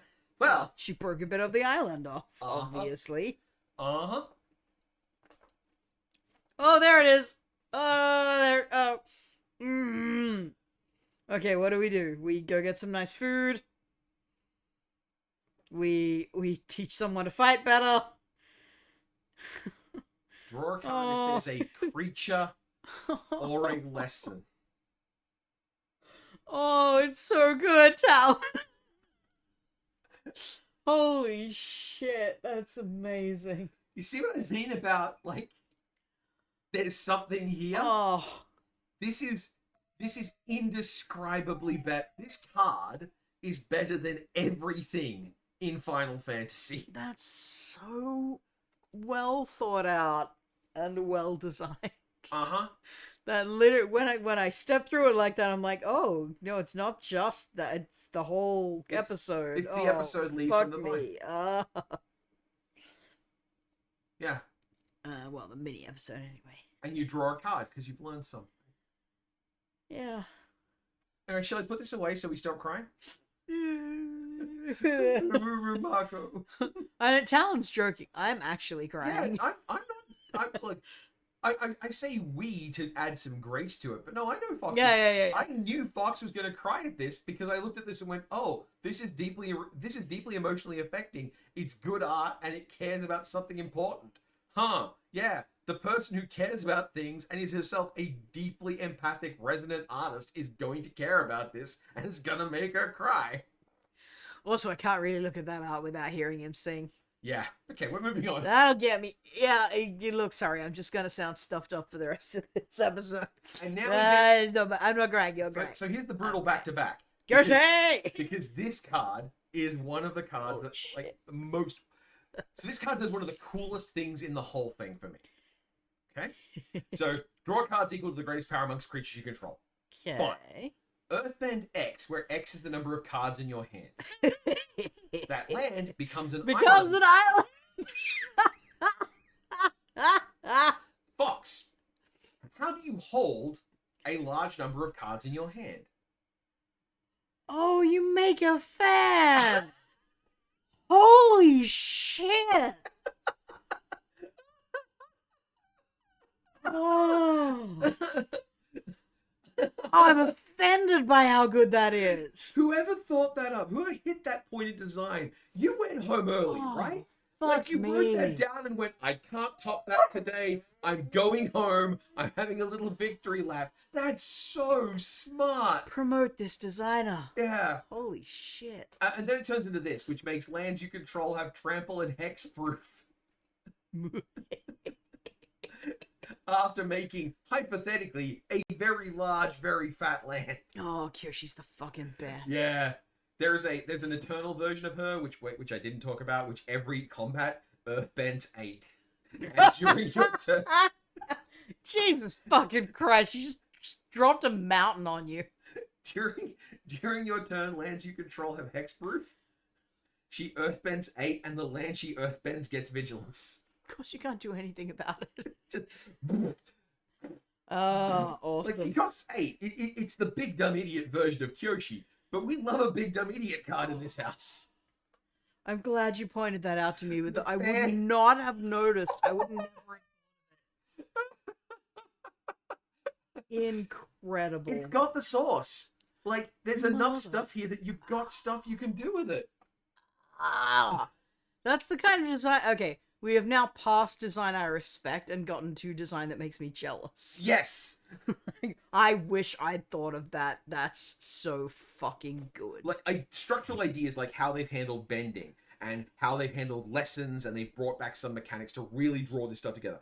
That's really good, robust, respectable. The fan thing and Leaves on the Vine, those are deep, insightful choices about how to execute on specific ideas seamlessly. And that's the point where I get a little cross at someone being so good. This is not surface level filling out numbers or just, getting a bunch of directors from a corporate partner and checking boxes. Yeah.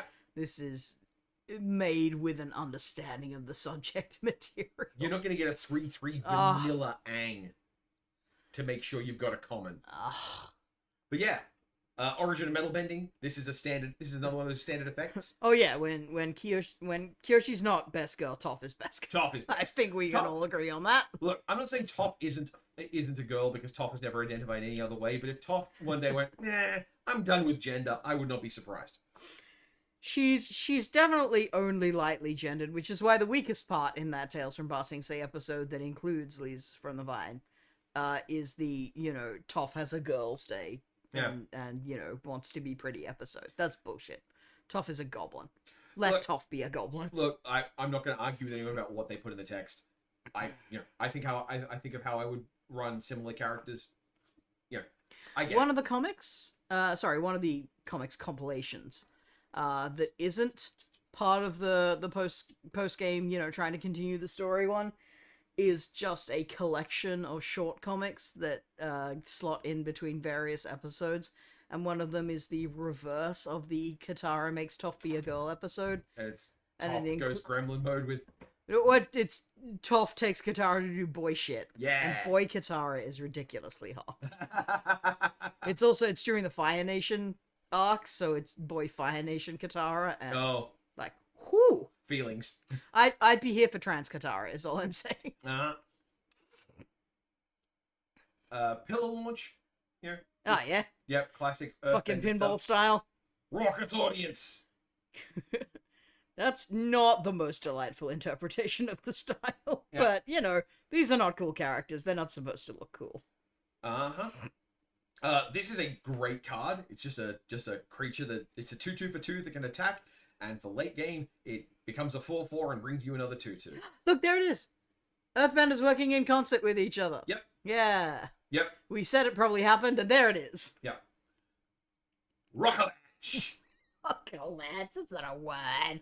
Earthbend X, where X is the number of forests you control, and it has flashbacks, so you can do it twice. Mm-hmm. There's a couple of cards in this set that are there to reward you for investing heavily in one color. This is the green one. Fair enough. Rocky Rebuke. Please observe the flavor text. Yeah. I am the greatest earthbender in the world. Don't you two dunderheads ever forget it. Unlike Boomy, she's not wrong. Let Toph say fuck. I mean, I think we all know that even if fucking 12-year-old Toph didn't swear, she probably did. Granny Toph would be absolutely filthy mouth. She would say the worst shit. Yep. Saber-tooth Moose Lion. This is the green big idiot with land cycling. It's just a 7/7 reach. Hi, Elli. It's the star of the channel, Elli, causing a fuss. Pausing. Meats. But yeah, Saber-tooth Moose Lion. Just a big idiot. Another just perfectly great combination Just shredder. have stuff to Delightful. fill out the world with. 3 points bigger than Appa, Yeah. apparently. Yeah. Incorrect. I just think Appa's not as scary as you do. Appa could squish one of those things. Uh-huh. You're failing to understand how big he is. We saw a moose lion next to Aang. They're not that big. I wouldn't object to maybe it's got a higher power, but it should not have a bigger ass. Or rather, Appa should have a bigger ass. That's a reasonable position. Just some all-purpose utility spells. I'm pretty sure this is where we see people shoot at Appa and they bounce off. And then there is this. Melon Lord! Melon Lord gets a card. Behold the power of Melon Lord. But I like that it's not called Melon Lord. I like that it's not legendary. Yeah. They clearly set up a bunch of these. Also, Artifact Creature Scarecrow, or just, once again, stuff that already exists in Magic works perfectly well. Very sensible. Yeah. There it is. Yeah, you didn't Love like it. it. Technically, a training Love dummy everything isn't a about it. scarecrow. And we all know it's Melon Lord, even if they hadn't put the flavor text there. Like, before I read the flavor text, I was already going, Melon Lord! Exactly. And Yeah. folks, note, what does the flavor text of the card attribute the quote to? Toph. Melon Lord. Melon Lord! Obviously. Here we go. Here is your uncommon Toph. This is the Toph they want most people to have access to if they want to build like a casual commander deck. This is the one you're expected to see. This is the reward for being in green. Alright, cool. The more she earthbends, the better she is. Yep. The more other earthbend stuff you have, even better. She's incredible. The good basic Toph, also very cool art. True ancestry. Oh. That's a Hatsuko. That's a very nice Zuko art. I like that a lot. Uh-huh. Also, a very good, like, devastating moment for him. Very enjoyable. Yep. I think, actually, his hair shouldn't be grown out this much at this point in the scene. But I don't care, because he's so much better with the longer hair. Yep. Turtle duck. Of course there'd be turtle duck. Of course there'd be turtle I know duck. turtle ducks. Turtle ducks are not an amazing card, but sometimes when you really, really need something with a power of 4, it'll do. I'm a little bit disappointed that it doesn't involve, like, defending another creature or triggering on another creature being hurt or I something. mean, the flavor text does explicitly say that. Yeah, well, and that's the only thing that gets said about them in the show. They're an object lesson where Zuko's mom explains to Azula. This is why I am going to go away at some point. Or just, you know, expect to get fucked up if you go after someone's kids. Yeah. Specifically my kids. Yeah. Specifically my children. My children. Yeah.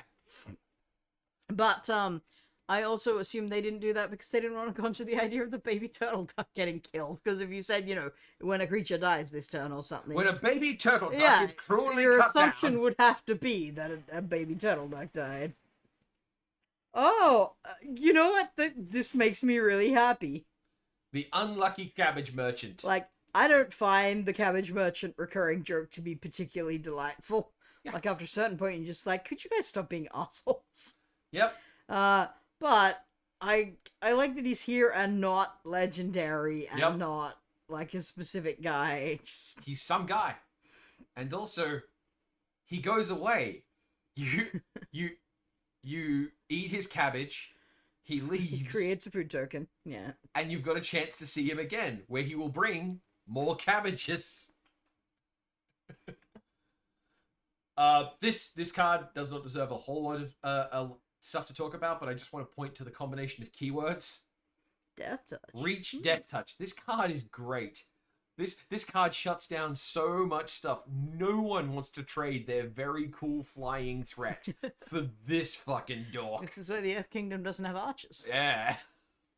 And now we're to gold cards. Ah, good. Yeah, there's been a real lack of gold for a show that feels very gold. Yeah, they all go at the end. Aang at the Crossroads. You don't bother reading. It's a whole bunch of gargle mash. But What it do you do? He gets shit from your library. Yeah. He gets a creature from your library. And if something leaves, he transforms. Oh, he goes Avatar State? into Guest and Savior. Yeah, right. So, you know, another creature goes away and he gets upset. Yeah. That's pretty good. Yeah. Pretty good interpretation. I like that. Then there's Aang the Swift Savior. Oh, that's a really good art. Yeah. Love that. That's beautiful. Yeah, and I think a blue-white That's the Aang perfect mix of cartoon and not cartoon. That right there, there it is. That one nails it. does look very Saitama, but that's just the process of time happening to the character. And the fact that fucking Saitama are bald orange weirdos. Yeah, who wear those pants and those shoes. But he also gets to waterbend to transform into Aang and La. Oh. Oh, yeah. Yeah, that'd be a combo creature card. That's cool. Yeah. That's cool. I like that a lot. They didn't make a meld card. I'll always love when they make a meld card. They made a transform into Aang and Christ, La. I forgot Meld even existed. I like meld. It's good because La shouldn't be Yeah. a card by herself. No, there's nothing that can beat La. Himself, maybe. Themselves? I don't know. They're the ocean. Well, the fish, right? Yeah. And I believe because of the yin yang thing, they are gendered male and female. Yeah, Yue's the one. Yue replaces the girlfish. Yeah, and I presume the one that Yue doesn't replace is the one that Aang merges with, and therefore probably the boy. Yeah. A lesson. Thank goodness we sorted that out. Yep. Behold, the ongoing spirituality in the Avatar franchise that I do not like. Caring about things is bad, actually. Well, and they sort of come out against that. Yeah. And, like, when he goes back and he's like, no, I was wrong, I do have to let her go. He dies for it! Yep. So it clearly wasn't the right thing to do, actually. But in the end, it wound up coming true. They sort of don't really commit to that. Yeah, and his destiny predetermined. They do believe in a lot of these things. It's very it's very hard to argue with someone whose position is it will all work out in the end for good. Anyway, yes. The gliders are inspired by the stories of the air nomads because they're living in the abandoned temple. That's also like that's a merging of other cultures into like that. Like one of the one in the front clearly looks water tribe, right? Yeah, there's water tribe clothing in there. Yeah, I assume this is supposed to be a mix of Earth and Water Tribe kids. Yeah. Which is very cute. That's really cool. Yeah. Here is the Aang avatar, which whenever you waterbend, earthbend, firebend, or airbend, draw a card. When you've done all four this turn, transfer Aang. This is your assemble. You needed something like this. Yeah. Like you needed a 5-color Aang. Mm-hmm. Or like a merging of the elements Aang, and you know that's as decent way as they need to do it. Yeah, and if you and once he does this, he can swap back, and when he does, he gains 4 life, draws 4 cards, put 4 counters on him, and deals 4 damage to each opponent. This is a commander card. This is just a card that's for commander. You're not you're not going to pull this off once in a constructed game where people have 20 life. Pulling it off twice is bonkers. I'm glad we eventually got a card of him in the one shoulder robe, because I think that's his best look. Yeah, it's the best outfit. And I mean, like, it's meant to look unchildish, so like it's good that it does. Yes, Grixis Azula. She disappears. Blue Black Azula makes sense. Yeah, she disappears a creature, and she disappears a graveyard creature. And then Horrible. she can cast them, so she can brainwash one of your dudes. This is Fox antimatter. If I played this to you, you would flip the table on me. No, you're not allowed. Banned, actually. Beifong's Bounty Hunters. Yes. Whenever a non-land creature you control dies, Earthbend X, where X is that creature's power. Obviously, there are broken combos with this, but yeah. I guess they probably are. Yep. Apparently, 2 of those guys is as big as Appa. Yeah. And they can earthbend as big as Appa when they die. Bit of work. Absolutely not. I mean, they could animate something that should be as tough as Appa, because it's made from rocks. Yeah. So, like, that's fair enough. But there's no way 2 humans is as tough as Appa. I refuse. This is a signpost uncommon. That's is also fantastic art. Yeah, Love really, that. really good art. Good. You can see why I wanted to show you this whole set, right? Like, yeah, there are a couple of nothings, but so much of the art is worth commenting on. It's a very boomy. This is Comet Boomy. I don't know why the comet makes Boomy scary, or if it's just Boomy going, well, no point holding back now. there was something that made it possible for him to break the prison at the right moment. I can't remember exactly what it was, but... But yeah, Earthbend 4, when he deals combat damage to a player, untap all lands you control. After this phase, there is an additional combat phase, then only land creatures can attack during it. Boom, he hits you with lands and then hits you again. That's not a comet, that's an eclipse. Oh yes, it's during the eclipse he It cuts must sick. be. I thought it was right at the end of the series, but it's got to be during the eclipse based on that. Oh, what a perfect art. I don't think we get cat owls at all in the series. I think this is just made up for the set.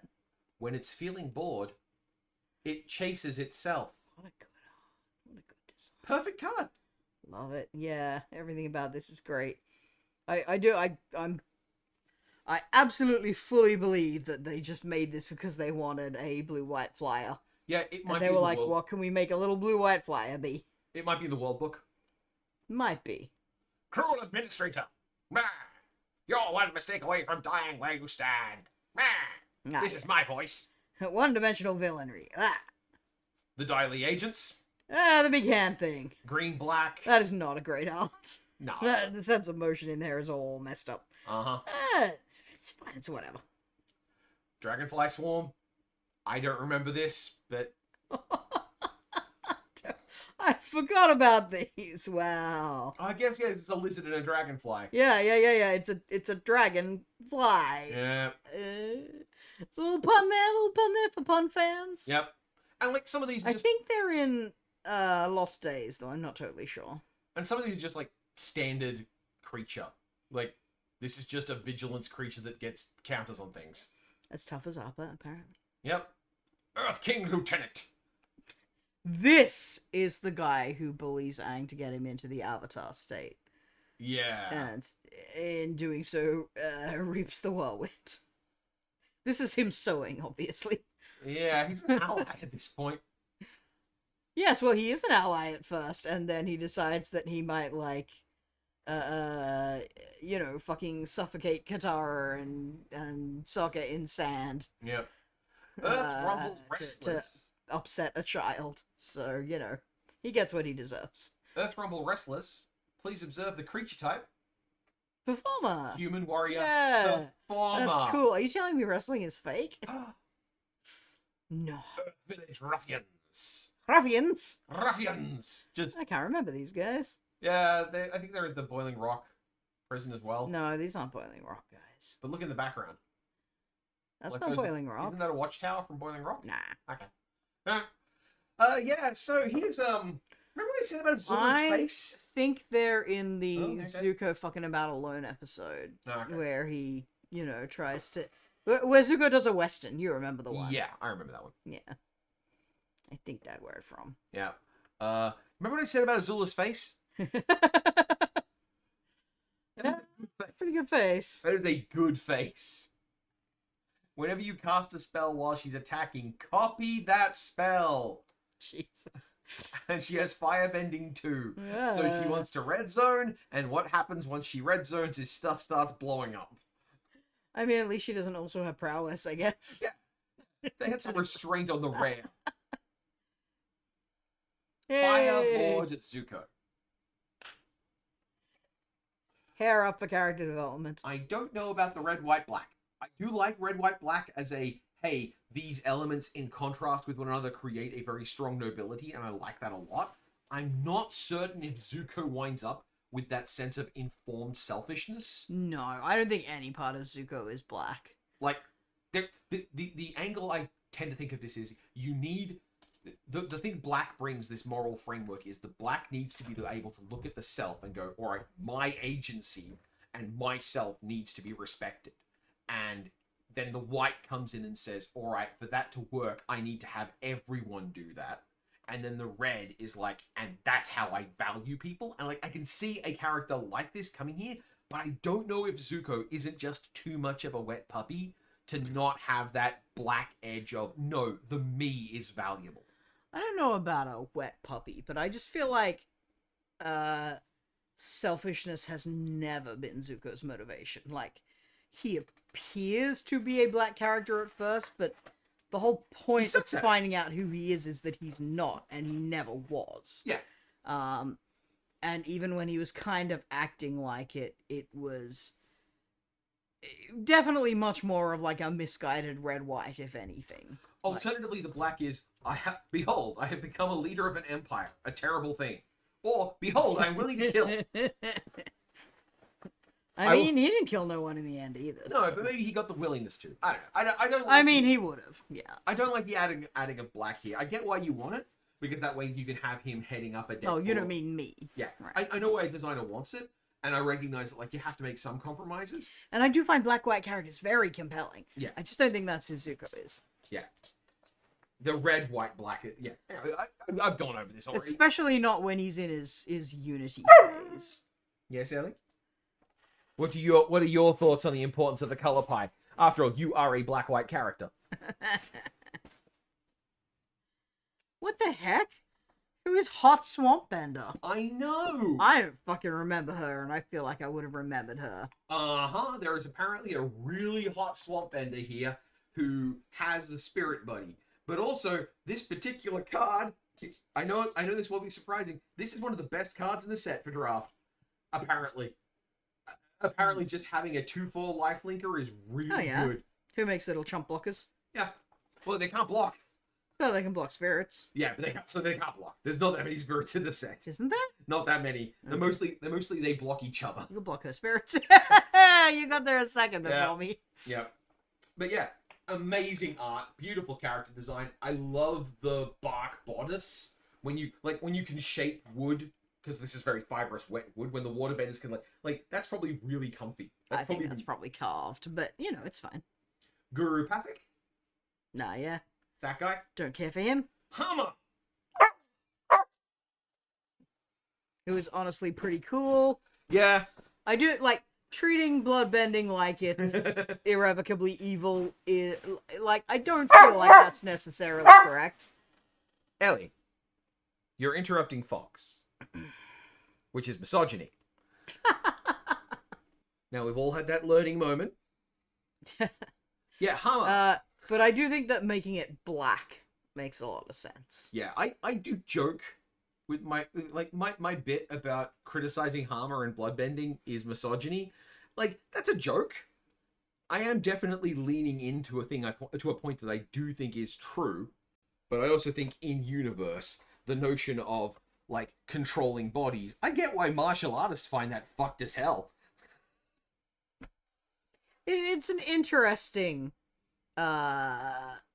principle, because you're not wrong in your observation that like it's more pacifistic than a lot of use of bending that we see. Yeah.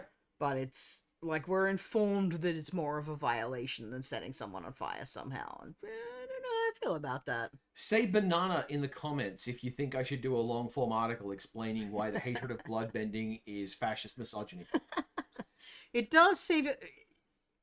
I'm going on the fact that people seem to tell us that it's like horrifyingly unpleasant to experience. Like, I have to believe them when they tell me that it's a worse experience than being set on fire. Yeah. But it is also difficult to believe that. Mm-hmm. Anyway. Hey, bye. Spirit of Balance. Oh, hey, cool. It's the panda and the very scary thing with the panda. Yeah, see, and once again, a spirit that's kind of like a shape with a face. Uh-huh. Not that Hey Bye really looks like that, but, you know, yeah, more or less. Uh-huh. Like, you can't really see much of the detail there. It's sort of got more of a... It kind of looks like a fucking Evangelion angel, actually, now that I think about it. It's got a bit of an angel vibe to it. Uh-huh. Hermetic herbalist. Oh, yeah, the cat. Yeah, which I'm sure is like a cat. That's how it looks so much like a cat. Yo, a tough cat, I see. Yeah, yeah. That makes sense. Yep. Iroh, Grand Lotus. This card is cracked. Oh, yeah? During your turn, each non-lesson instant and sorcery card in your graveyard has flashback. The flashback cost is equal to the card's mana cost.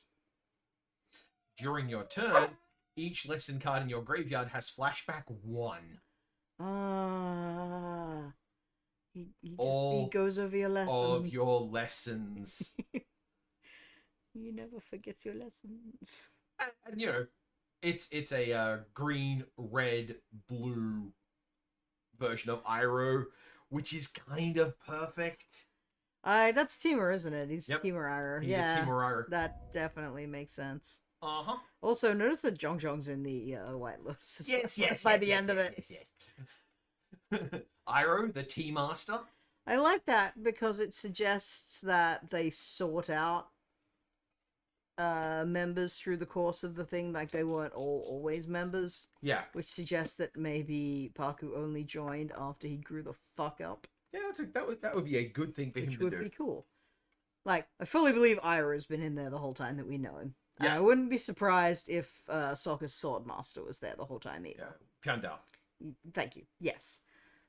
Because he's obviously that archetype of martial arts master who already knows all the good stuff, and, you know, you expect him to maybe be an enemy, but actually he was cooler than you all along. Yep. Iroh Tea Master. Aww. Just a jolly Iroh who... He's a citizen! He makes food, he's a citizen, That's and he so helps cute. people get their food they like, and then he gets them allies, and it's all very sweet. Now I'm disappointed there's no tea server card for Zuko, where he is also just a citizen. Jet. But I mean, there is that card that makes him a citizen, which Yeah. is funny. But also, that's kind of beautiful and correct, right? Like, Iroh fully commits to it, and you know he would be happy to live that way forever, and you also know Zuko would not. Yep. But yes, Jet, freedom fighter. This card is great, and I love the fact that it's most important because of how it dies. Not that... Allegedly. Just makes things bigger. I don't think that works that well. Meh. It's whatever. Now, we talked about Kataras. I think this Jet being red-white is a heavy lift, but, you know, it's nice to see red-white not always being the coolest guys around. Yeah. Because red-white has a strong tendency to being fucking cool guys. You love a red-white character. A lot of your favorite characters in other media would be red-white. Yeah. We were talking about Kataras. This Katara just doubles every ally trigger. Yeah. That's really That's cool. I'm glad they gave her a Team Mum build. Uh-huh. And then there's Katara, the extremely scary waterbending version. Katara, somehow a grown-ass adult in this picture. Katara, MILF. Like, she doesn't eventually grow up and have kids, I'm sure. I mean, demonstrably, yes. We've met her children. Yes. But yeah, she Waterbend X, creatures you control have base power and toughness X until end of turn. So she can spend like 5 mana and make everyone 5/5s. And she brings a 1/1. Blue-white Katara is very correct. Like, that's... had you asked me, I feel like there's almost no time in the show where she's not blue-white. Yeah. She's definitely always blue. Pretty much never not white after a certain point. Like, her powers... her personality's not especially blue, but her powers are extremely blue, so there's no real getting around it. Yeah.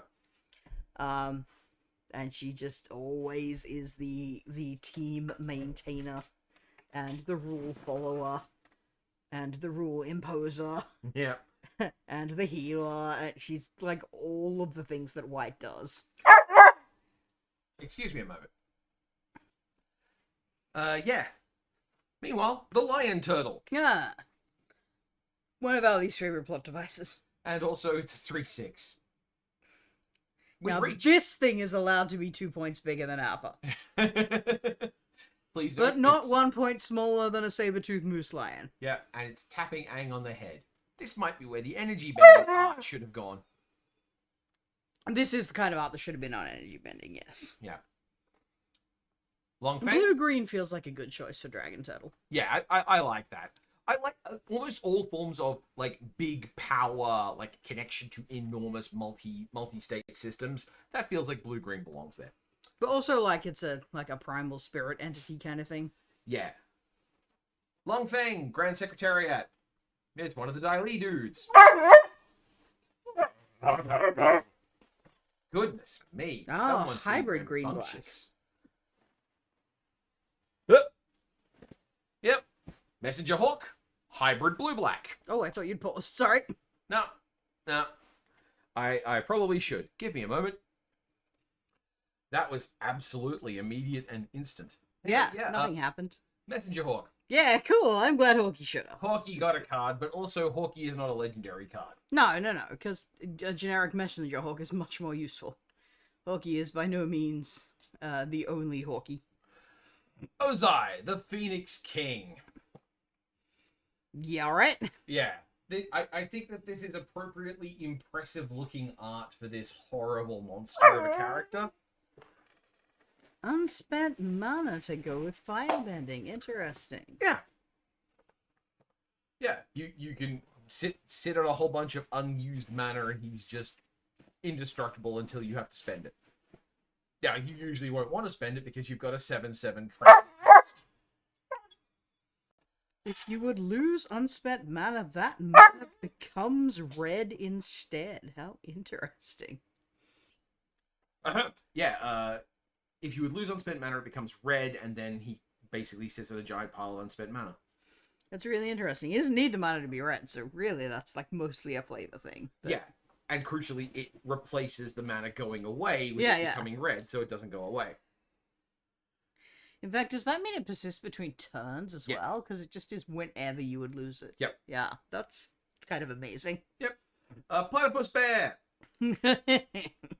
Yeah. Moving on. Yeah, sometimes Cabbage Guy brings it upon himself. Pretending pox bearers. Oh, that's cute. Uh-huh. Using the fake story about a fake sickness. It's hybrid white-black. That's funny. Professor Zay, anthropologist, about whom nothing bad happened. Oh, nothing bad ever happened to this guy. Yeah. What's that sacrifice ability? No. Wow. Yeah, he very straightforward. He can recover lost knowledge. Mm-hmm. But that's he does. Great. How useful. Yep. And the flavor text is very simple. Like he dies to do it. Sandbarrow scavengers using sand bending to propel their ships. I think this looks really cool. Yeah, that was always a really sick idea. Uh-huh. Oh. And it's about honeysucker time. I'm just a guy with a boomerang who looks hot as hell in this art. Yeah, let's at least say it upgrades soccer from his base number a little bit. Listen, if you like soccer... Yep. Well, you've got other problems. This is a soccer who looks like he fucks. Yep. And here's another soccer. That's not a great soccer. No, I don't like it so much. Don't like that it's more soccer. If you liked soccer, here's some soccer with your soccer. And then there's this other soccer. It's really interesting. He specifically is multicolored in like all his versions. Yeah. Like we didn't see a mono soccer on the way down here. There's no monocolor soccer on the way. Interesting. Yep. Speaking of, cool characters who can handle being hit by the mythic upper. Pretty cool. Definitely too realistic for art style for this, but I think it looks great, but also I think this looks like it's objectively great art, but it looks less like Avatar because it's too realistic. Mm-hmm. Sun Warriors. So these are the people who attend the dragons. Yeah. I remember them looking very like Aztec-y. Yeah. Yeah, I like that a lot. I like that because, again, it continues the breadth of just the depth of cultures that aren't more white people. Yeah. Even if the Earth King, like, man, that guy codes. So you said how you don't want to have that pile of bodies. I did say pile of bodies. I mean, this is one specific body. Yeah, with a pile of bodies around at the foreground. You can't see those. They're in the shadows. It's true. And like, I like the story it tells. It's a really good visual. Oh, right, yes, because those are the Fire Nation body. Yeah. Seems like... You could take him, but at what cost? And, like, that's quite interesting, because for all that Aang is, like, very, very, very definite hard on the pacifist thing, it sort of feels like Gyatso, therefore, wasn't. Yep. Because that's a lot of dead guys. That is a lot of dead guys. Turns out everyone has a plan about pacifism until they get punched in the face. Hey, Toph! Oh, the best girl! Yeah. That's a pretty great Toph. Toph can retrieve a lesson. Interesting. So if, for example, you didn't learn the lesson the first time, she will do it again. Okay. And if you cast a spell, Earthbend 1, and if the spell is a lesson, you get an extra counter on the land. It's so funny to me that when they introduce Toph, it's all about, how differently she earthbends to everyone else. How she's, like, more in touch with shit or whatever, and that's why she's the perfect teacher for Aang. And I always wonder to what degree they planned on full Goblin Toph right from the start. I have to assume so. Everything in Avatar feels very well planned out. I don't know. I think the voice actress might have brought it. I think you hear that person shout, "I am Melon Lord!" And you're like, well, yeah, we gotta use that. I wonder if maybe she was just meant to be a little bit unexpectedly bratty. And then they were like, no, actually, she's a brute. She's a tiny brute. Yeah, she's gone goblin mode. Because, the whole thing with the mantis footwork and everything that we start off seeing her with, it's not like she stops doing it, but it's never emphasized the same way again. Uh-huh. She mostly stomps from then on. Uh-huh. Toph, the first metal bender, who has one of the more obscure mechanics that gets real weird, I understand, in extreme judge cases. Non-token artifacts you control are lands in addition to their types. Doesn't change them into any particular land type, but it just says they are lands. Yeah, that makes sense. Uh-huh. And she does stuff based on... She can turn those lands into earthbent lands because they're lands. That's very clever. She just makes it so she can earthbend all your artifacts. Yeah. Yeah, which is exactly what she ought to do. Awesome effect. Don't like that art very much. Uncle Iroh. Uncle! Hope is something you give yourself. That is the meaning of inner strength.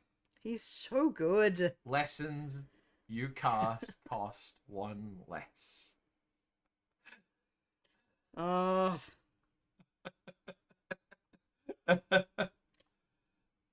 just He is a perfect character. his best moments, he is such a perfect sweet dude, and his worst moments are very well thought out too. Yeah, I'm a hybrid firebending card, and I'm here to fill out the quota of red-black things that need to firebend. But, appropriate choice. Uh-huh. Nothing about it doesn't work. Oh, that's a pretty cute Appa. That's a pretty cute Appa. They can actually survive a fight with Appa. That's inappropriate. Also, that's quite a small Appa compared to them in the foreground. I assume they're further in the foreground than they look. Fox is in denial about Appa's size, I He's so big, Talon! I love how that line, even if you're lost, you can't lose the love because it's in your heart, echoes the line from Nona the Ninth. You can't take loved away. Yeah, or rather the line from Nona echoes it. Yeah, it definitely came from Absolutely. White Lotus reinforcements. Yeah, good on you, old man. Yep. I noticed you're only old men. How interesting. How interesting. Interesting. Weird. I wonder if there's anything to say about that. Very interesting. Yeah. Was there a gigantic kick-ass lady you all should respect more and maybe follow examples of? Anyway. Jow! I mean, she is definitively dead, so she can't be here. Oh, sure, but they should be looking back in history and going, oh yeah, there was that amazing lady. Why don't we recruit more women? She's not really their type. No. Not a big plan. They're all about let us be wise and pacifist chess masters who do nothing until the time is perfect. And she beat a man to death with an island. And she beat a man to death with an island. Well, I mean, she didn't beat him. She let a man beat himself to death with an island. He simply fell. I don't definitely made him fell. The difference. She falled a man to death with an island. Yep. Zhao, just a generic red-black thing. A very good Zhao rendition. And here we go. The most interesting Zuko. Sad boy Zuko. Not a great art. He is very scrawny in this. Isn't he very scrawny to start with? Isn't that this thing? No, anyway. Not at all. You've been seeing too many anime renditions of him in this set. He's like a fairly ordinary weight guy. He is not as slender as your normal Fox picks. Uh-huh. I just like him because he's also the saddest little emo baby. Also, Anya. Uh-huh. I love Zuko. But yeah, this Zuko has a whole laundry list of cool shit he can do. And then he leaves and goes and works with someone else. Ah, yes. This is Zuko in his flip-flopping phase. Uh-huh. When he's got the half hair up, yeah. Uh-huh. It is, even that is, like, deeply funny to me, because you do get to the point in the show where you're just like, oh, fucking pick a side, you idiot. Yep. He definitely goes back and forth one too many times. And, like, it's to the show's credit that, like, even Iroh kind of growls at him for it at one point. It's seriously, like, you gotta stop this shit. Barrels of blasting jelly. We are now in the generic artifacts stage of things. Ah, yes. The Bender's water skin, which... Ooh, that's a lovely art. Yeah, really beautiful art. I think Look it is. how sparkly that water is. Yeah. Remember how I said that air is really hard to render? Yeah. It really contrasts with how well you can make water look. Yeah. There's a lot of ways you can stylize water that are all really delightful and still, like, communicate water even when they're not being realistic. Mm-hmm. Good stuff. Fire Nation warship, which prompted the question, why does it have reach? Because it's got gigantic Got honky fucking guns. cannons. Though, I mean, you can't see the cannons in that art, so I see why you'd ask the question. The Kyoshi battle fan. I like that that's not Suki who's holding it in that one. Yeah. This is a recognition of, like, there are other Kyoshi warriors. The meteor sword is a really interesting thing, because, okay, there's a card called Falling Meteor that destroys a permanent when it enters. And then they made a creature called Meteor Golem, which is just a critter that does the same thing. And then they made Meteor Sword, which is based on a thing in the This show. is like Zhao having the blood moon effect. Yeah, and this is an artifact that when it enters, it kills something. I do feel like this could have been a legendary. Yeah, I'm glad Because it's it not. is definitively a singular existence of a thing that might not be able to exist anywhere else. Yeah. I'm glad it's not, because then people will get the stupid idea that they should run 4 of them and try and, like, anticipate playing all 4, because that's not happening, man. I guess. And then we have oddball things, the Planetarium of Wan Shi Tong, which is, like, a really important thing in the universe, but, like, yeah. Trusty Boomerang, Hey. which taps something and comes back to your hand. Once again, it definitely looks metallic there. I'm not sure. Wall of Ba Sing Se. It's got to have come up, because if it was metal, then Toph could airbend it by the end. Metal Bender, but yeah. Sorry, yeah. I said airbend, didn't I? Yeah, I I know definitely what you meant to say earthbend rather Yeah. than metal bend, but I also failed at that. Yep. But yeah, I feel like if that had been possible, they would have taken the opportunity to do it. So I don't know. I guess we need to rewatch Atla. That would be great. The Walls of Ba Sing Se. 0. Other permanents you control have indestructible, not the wall itself. Uh-huh. So I missed my guess based on the drill. Yep. But you were close. The Walls of Ba Sing Se do indeed involve indestructible. And I mean, one, having 30 is relatively close to being indestructible. it's close enough for a lot of purposes. Just not in the way that, you know, not if Matters you have for the something drill. specifically designed to ignore toughness, almost as if that's the entire point of the design. Yep. Very good, very good. Legendary Wall, 030. White Lotus Tile, lovely artwork, but very abstracted from what it's actually like. It's just an object in the universe. My only complaint is that you can't see the design on the tile very clearly. That's kind of a bummer. And now we have the lands. Aang once knew this place to be full of nuts, lemurs, and texans. Oh, Ellie, come on, buddy. We're so close. We're in the lands. Didn't you hear? We're in the lands. We have Agna Quella, which is The city, I guess? yeah, it's the northern ice tribe. I didn't water remember it tribe. having a name like that. Uh-huh. It's curious that Yue has a Chinese name. Look, Yue might be a Chinese name that is also a name in a lot of other languages. It's true, there could be some crossover. Maybe that's all it is. Ba Sing Se, which can earthbend too. A city that earthbends. Yep. That's weird.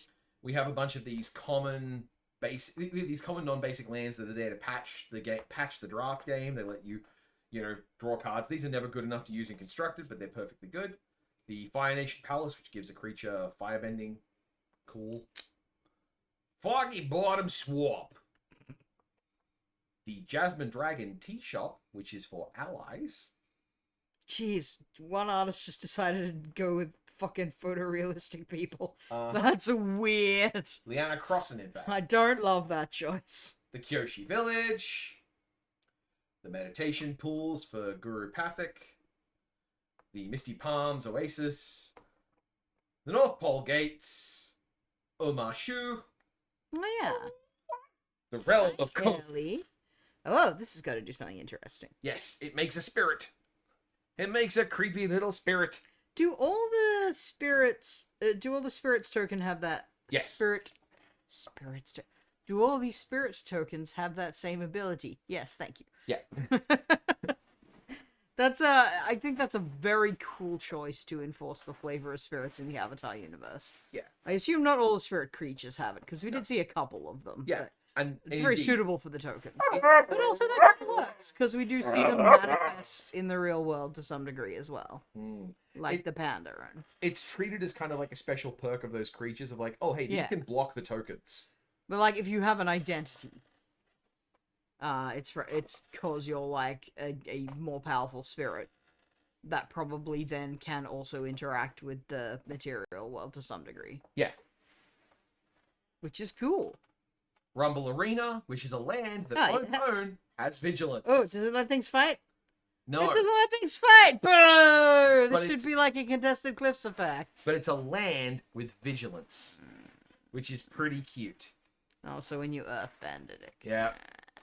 And then we have Secret Okay, Tunnel. it's the secret tunnel. It's all lit up. That's nice. And it's a cave, so the Secret Tunnel Saga can come and find It's it. the only cave. I like that a lot. 2 target creatures you control that share a creature type can't be blocked this turn. Aww. Aww. Aww. Aww. We're not for interspecies romance. The flavor text is... I forget the next couple of lines, but then it goes... Secret Tunnel. Secret Tunnel. It's funny how much I like that joke, since I hated that episode so much because I hated the musicians. You did hate the musician. Ooh, that's a lovely land art. Yeah, the land art in this kicks ass. Like, it's all good. And now we have the basic lands. Oh. Which I included. What the? Hang on a minute. Yeah? Oh, because it's the plains. Right, Yeah. right. I'm looking at that going, was there a fucking Earth Kingdom city that was upside down? I don't remember that shit. Well, no. No, that's there's not. That's where they fought Combustion Man. Yeah, but it's not Earth... Like, it's a... Oh, This is a plains. It's a white land. Yes, yes. This is air nomad shit, which makes more sense that you'd be fucking hanging upside down like bats. Yep. Yeah. Oh, what? Oh, okay, so we're taking the stance that swamps is the places that the Fire Nation has over-industrialized. Yeah. That makes sense. But also Foggy Bottom Swamp. Mm. Yeah. Ah, yeah, cool. The Jet Tree House. I Hello, like Momo. that. Just a little peeking out there. Yeah. And then there's this cycle of full art lands. I was going to say, did they sneak Momo into all the lands, and I just didn't spot him. Well, here's the... Well, we can go back... I mean, full art ones are different, but Yeah. now that I've seen Momo in there, I'm like, is Momo in the other ones There's as well? Momo. I can't see Momo in this one. And that would be very hard to spot a Momo Or this in. one. No. Okay. Yeah, there's no place he would be. But in the full arts, we have... Appa. Appa, obviously. It's just Appa in all of them, right? It's just Team Appa. Oh, is he in the same place every time? Oh, I hope so. Uh-huh. Yes. Uh-huh. Oh, these are... Oh, fuck me. Oh, the mountains is gorgeous. Your favorite land art. Fuck, I want a set of these. I'm gonna have to buy These like are real good. $20 worth of basic lands. Just buy some packs. Oh wait, no, full arts are probably chase insert type ones, right? They're still in standard packs, but like, yeah. And yeah, No, the forest's pretty naff compared to all the other ones. it's gonna be hard to top Oh! God damn. It's real good. Yeah. Yeah, it's more because I was, like, when the swamp passed, I was like, oh, the forest is lovely too, but that's not that's a different one. And here's Oh, the there's a full Momo arts. cycle as well. There's a is there? Momo cycle. Okay, so probably Momo's in that forest because it was gonna be a full art one, and then it wasn't. Yeah. Momo Island. Momo Swamp. Momo Mountain. I don't know where in this I shot don't Momo see a is. Momo there. I suppose any of those little white specks could be Momo. Yeah. Ah, okay. I guess the second one is not a Momo cycle. It's just some of them have Momo. And that takes Maybe us they all were the way- going to be a cycle originally, and that's why there's a forest as well, but that wouldn't explain why there's no mountain. And that takes us all the way back to the start. Well, I mean, this is a great set. I love this. Yeah. It literally made me cry. Yeah. It has the juice. It is... It goes to show the problem with Through the Omen Paths was not that Spider-Man is bad. It's that the set sucked, and whoever was involved in making it a good set couldn't do the job they did here with Avatar. It's not that Spider-Man is bad, and it's not that the need to, like, genericify it to get it into the magic world was, like, an impossible task or anything. It just feels like not enough care was taken at any step in the process there, whereas this reeks of care. Yeah. And like, low-key, I think that's going to be a byproduct of working with Disney. I don't think that's going to be a byproduct of... I don't think it's a matter of, like, magic designers can't make a good Spider-Man set. I think they're going to be struggling to make a good Spider-Man set with the constraints they have. I wouldn't be surprised if the attitude from Disney was just like, you know, do this, hit these mandated things, we don't really care otherwise, but you have to do the brand things. You know, you have to have hero, villain, etc. Yeah. And also, we do not give a fuck about magic mechanics, make them fit. Yeah. And Disney could flex like that, so they would. Yeah. Like, one of the only companies that can flex on Hasbro, Disney. Anyway, this was, I know, for all of its concerns and its length. Oh my god. Yeah, boy, that was long, sorry. But, you know, I don't feel like we got too rambly. We wanted to talk about everything in here. This set is worth talking about. And, like, we didn't sit here delving into the mechanics. This was just talking about the art and the ideas in the art, expressing the story we understood. I mean, we definitely talked about the mechanics a reasonable amount as well. Yes, but it's not a matter of like, this is what this card means for this kind of deck. We were very brushing through things surface-wise. Well, we talked about mechanics as they pertain to flavor, which is what was important for this. Yeah. And in that regard, I think this was a fantastic exercise. I really loved it doing it, and I hope anyone who got this far enjoyed it. Yeah, the set rules. More like this, please. Yep. And with that, we call our Avatar journey to an end. Yeah, see you next time.